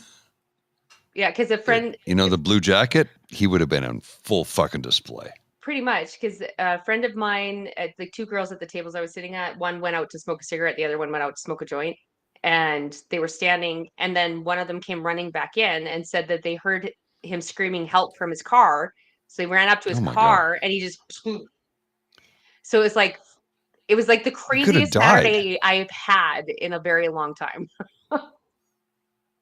Wow. But it's like the callousness of the people in attendance going, well, I paid $5 of my hard-earned money to see a show, and I want to see a damn show. It was $5. I'm like, get out of my fucking bar. This guy almost died. What the fuck is wrong with you people? There was an ambulance outside in the parking lot trying to get this guy out of his car, and they are complaining. I'm like, really? Really? Get the fuck out and don't ever come back. Don't ever come back. I don't want you in my establishment. That's my take. Mm-hmm. This man almost died. Mm-hmm. Leave. Never return. Yep. I mean, I don't need your money. when they got the hold of their old drummer and kind of literally just threw him in there, like their old drummer was getting into bed and just threw on some clothes and came down to the bar. And he did awesome. They sounded great, but the vibe was just so weird. So weird.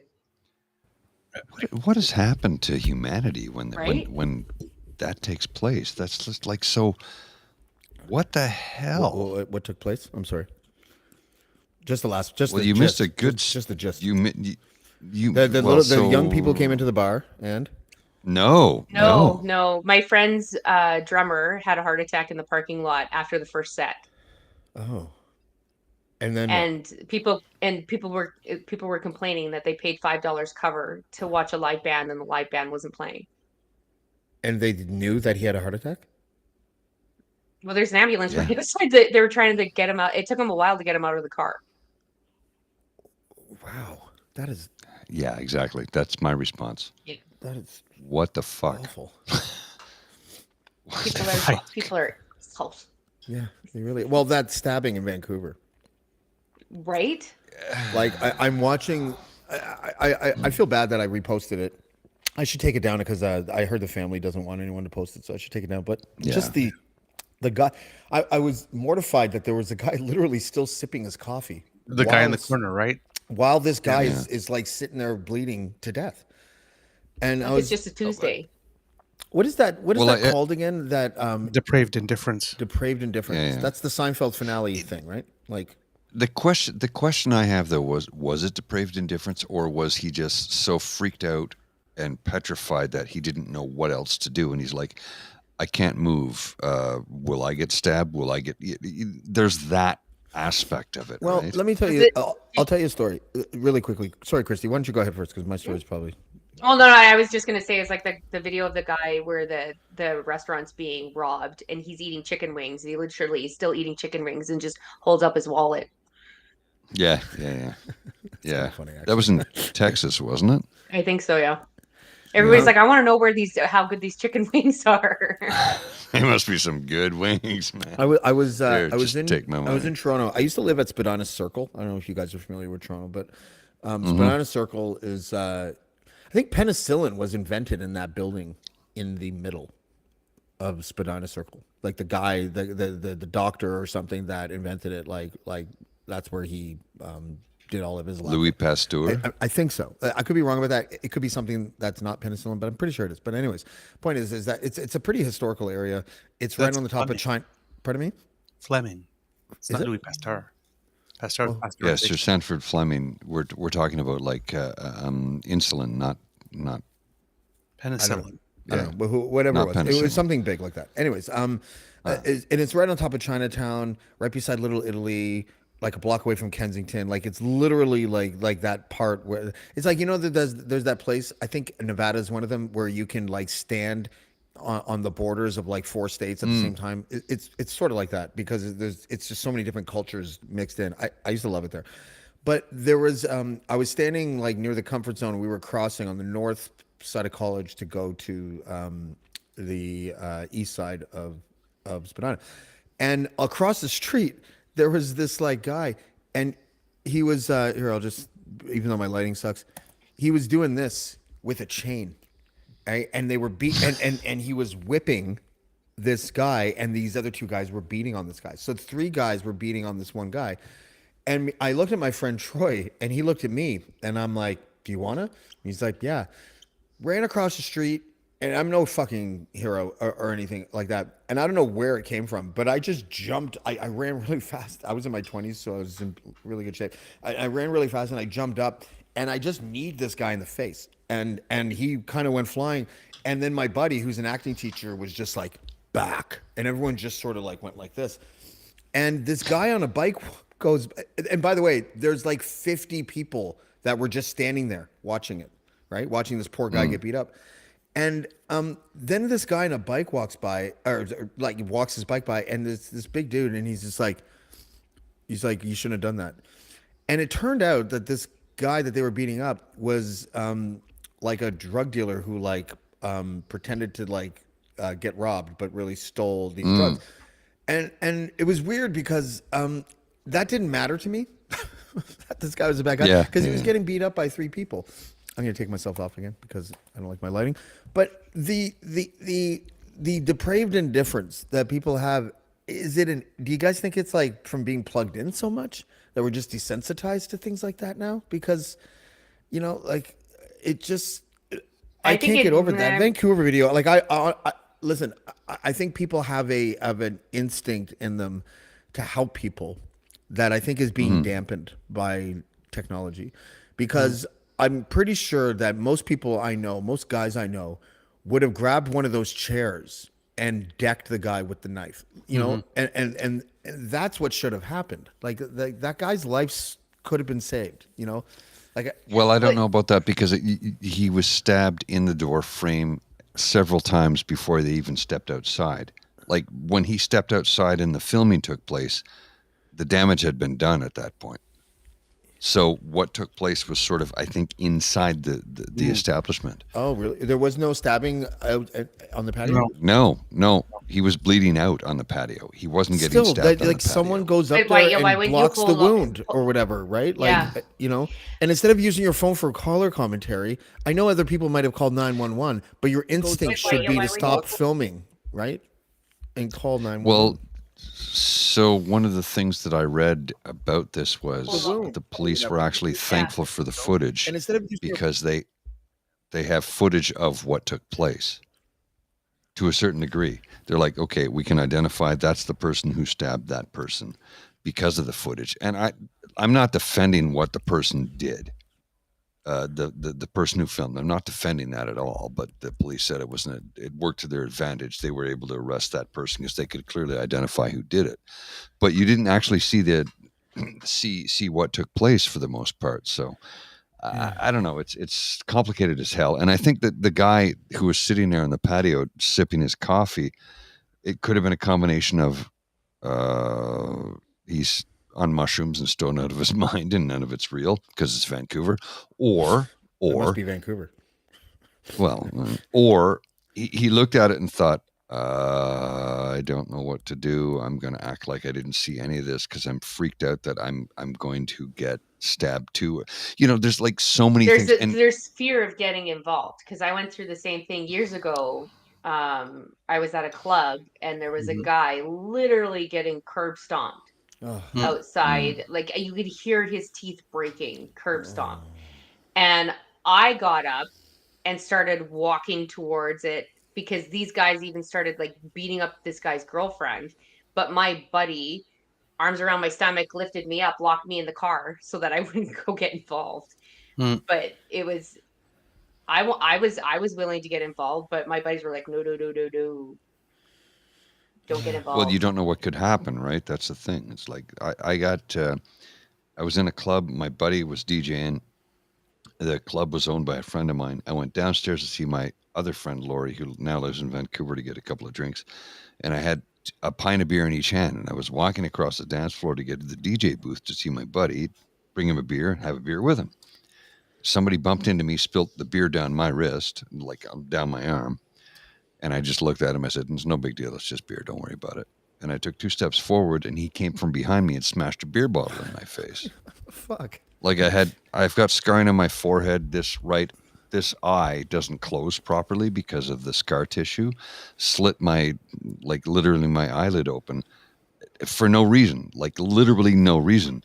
And nobody got involved right away. Like this guy started wailing on me and I just put my arms up because I didn't know what was happening. I just saw flash, flash, flash. I was knocked out and I did this, right?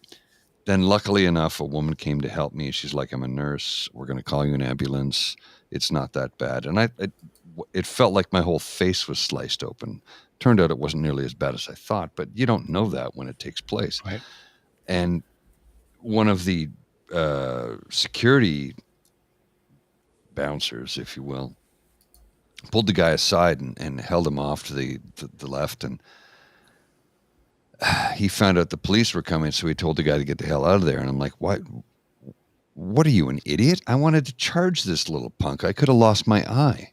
This is going to affect me, and I still can't close my right eye correctly as a result. But who knows? Maybe that has to do with the hearing loss in this ear.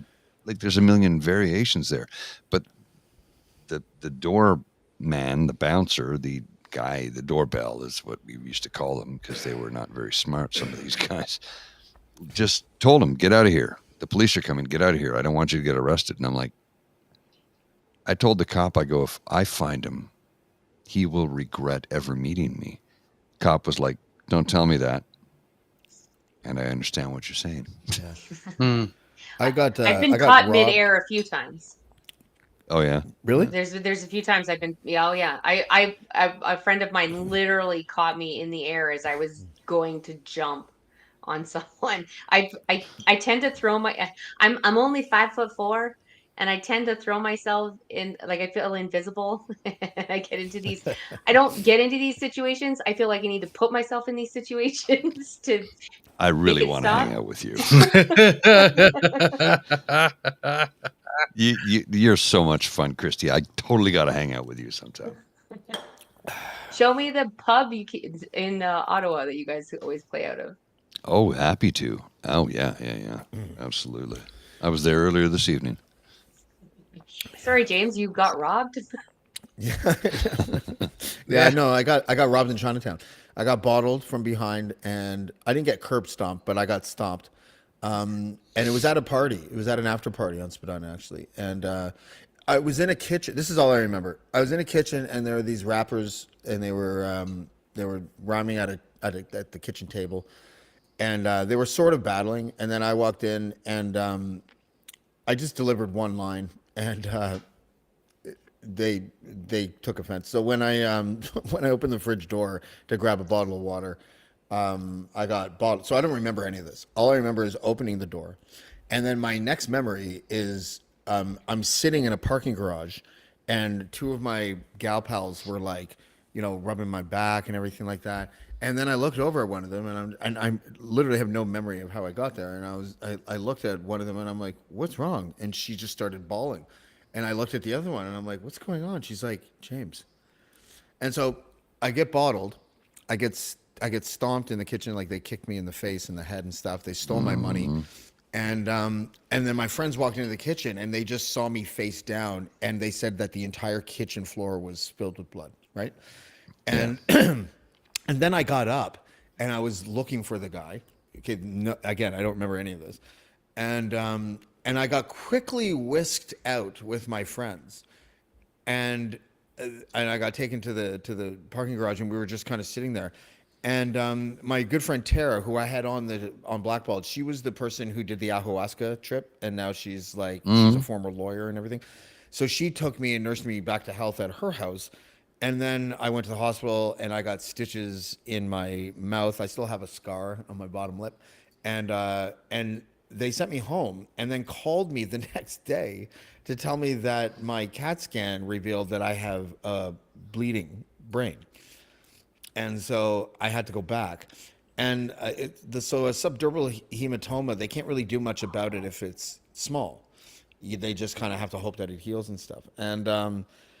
And yeah, but the point is that so then the guy who threw the party, because I was going to get Tara, my friend, because she was still a lawyer at the time, she was a personal injury lawyer, to sue the people that own the place, because they did the same thing that you just said, Paul, which is that they escorted the guy out so that the police wouldn't come. So the guy shows up at my house, the guy that had the party, with my coat, and everyone, and I had told one of my friends, who I guess told him that I had I think it was like $240 or something like that. So he comes over with my coat and $300 and is about to hand it to me. I thought he found my money in my coat. I was like, "Oh, I didn't get robbed." He's like, "No, I'm replacing the money that was taken from you, as long as you don't sue me." And I was like, "You can get the fuck out then. Take your money with you." And I started the process of a lawsuit, and then I just stopped for some reason. I don't remember what it was that made me stop, but I don't know. It just wasn't. It didn't feel right. Not that they didn't deserve it, maybe, but it just wasn't me, and so I stopped the lawsuit. I understand that. I understand that. Not really a suey type, you know. Yeah, well, you know, there's a time and a place for it. You can occasionally go, yeah, don't ever do that again because I have this shit on you, right? Yeah. Well, there's also a cost with it, right? I mean, there's whatever the lawyer's cost or whatever, even if it was a small claims, let's say there's not. I mean, just the time that you're worrying about it, you dedicate to it, that it's on your mind, you worry about what they will do next. It's just, there's a Yeah. lot, man. How many Sometimes- lives need to be destroyed over Right, and this, so right? you just sit there. It's like for $500. Is it? You know what? Small price to pay. Screw it. Yeah. I saw the guy though. Because I was told who it was, and I saw him on Facebook, and it showed where he's like, tonight I'm going here. So I went there, and he didn't remember me. This was like a year later, and I had a beer with him, and I sort of befriended him, and I started talking to him, and the interesting thing is that so he was this Jamaican dude, and he, I know it sounds so fucking weird. He was a nice person in the time that I spent with him at that bar. And at the very end, I paid the bill, and I walked back to him. I'm like, "You don't remember me, do you?" And he's like, "No, B." And I was like, "Do you remember going to a party on Spadina and taking out a rapper in the kitchen because he said something you didn't like, and then stealing his money and leaving him in a pool of his own blood?" He's like, "Yeah." He's like, "I still have nightmares about that."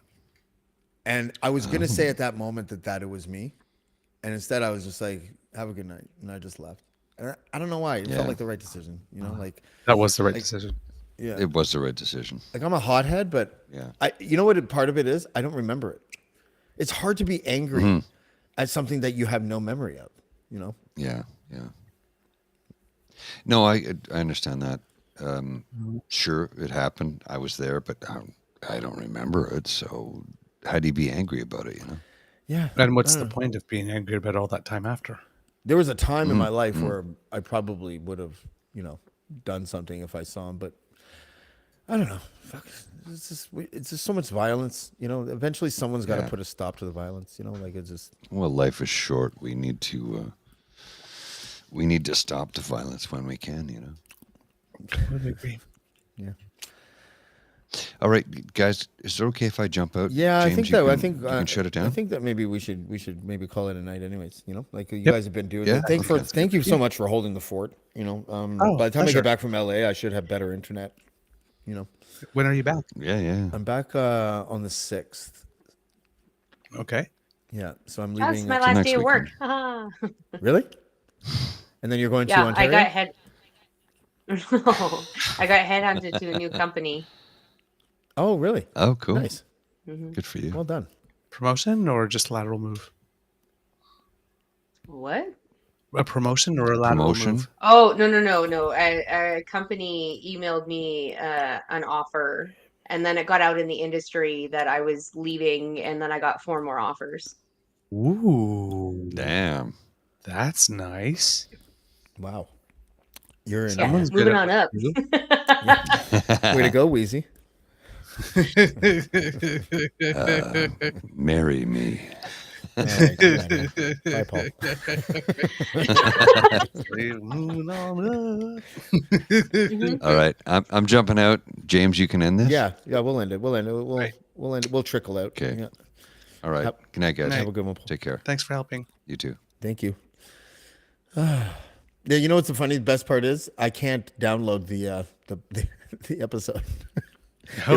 Last time I tried with this internet to download something that was like 400 megabytes, and it said 18 hours until your download is complete. Oh my god. It's just like, I don't think so. I don't think that's gonna happen.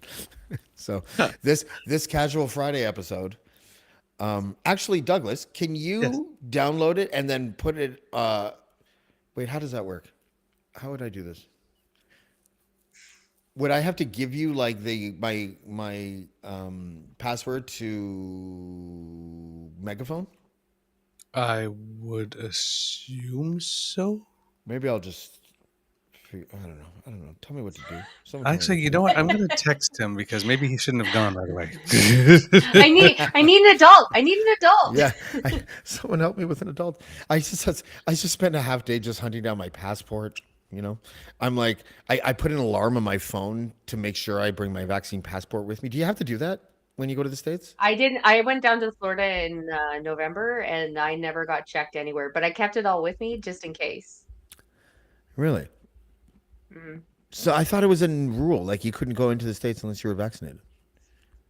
When you look at the CDC online, it says that you need to have your proof of vaccination. But I was not asked at any point. Oh, to so prove it's it. like getting on the TTC in Toronto without Mhm. paying, and then hoping that the TTC person doesn't ask you for your ticket. Is it kind of like that? Yeah, I guess so. No, I'm gonna. I don't know just if they randomly check people, but I kept it with me just in case. Okay, well, I guess I'll have to do that. Hey, Michelle de Corby, I would also like to say that I hope we're still friends after today, but I've deleted all the tweets.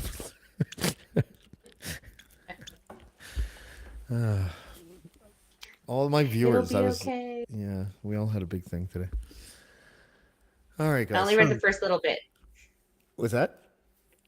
I only read the first little bit. Yeah.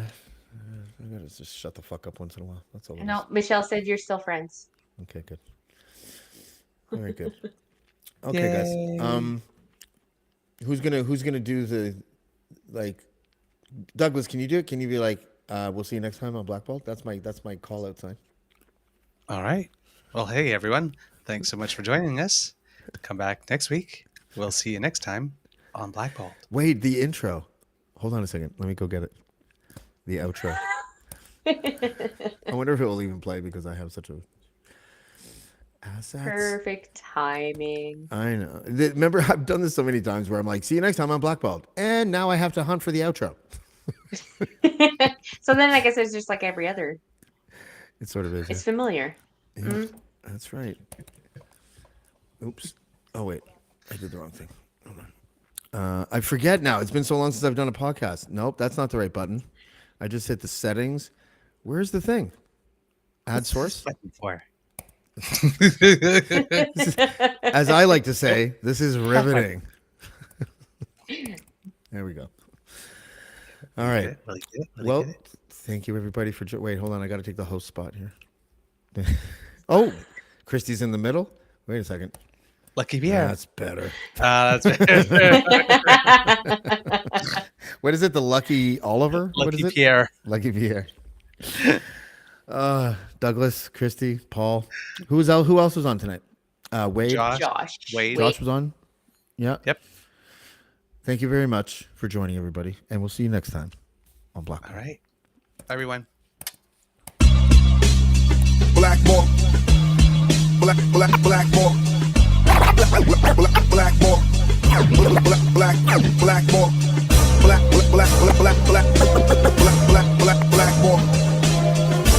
BlackBalled.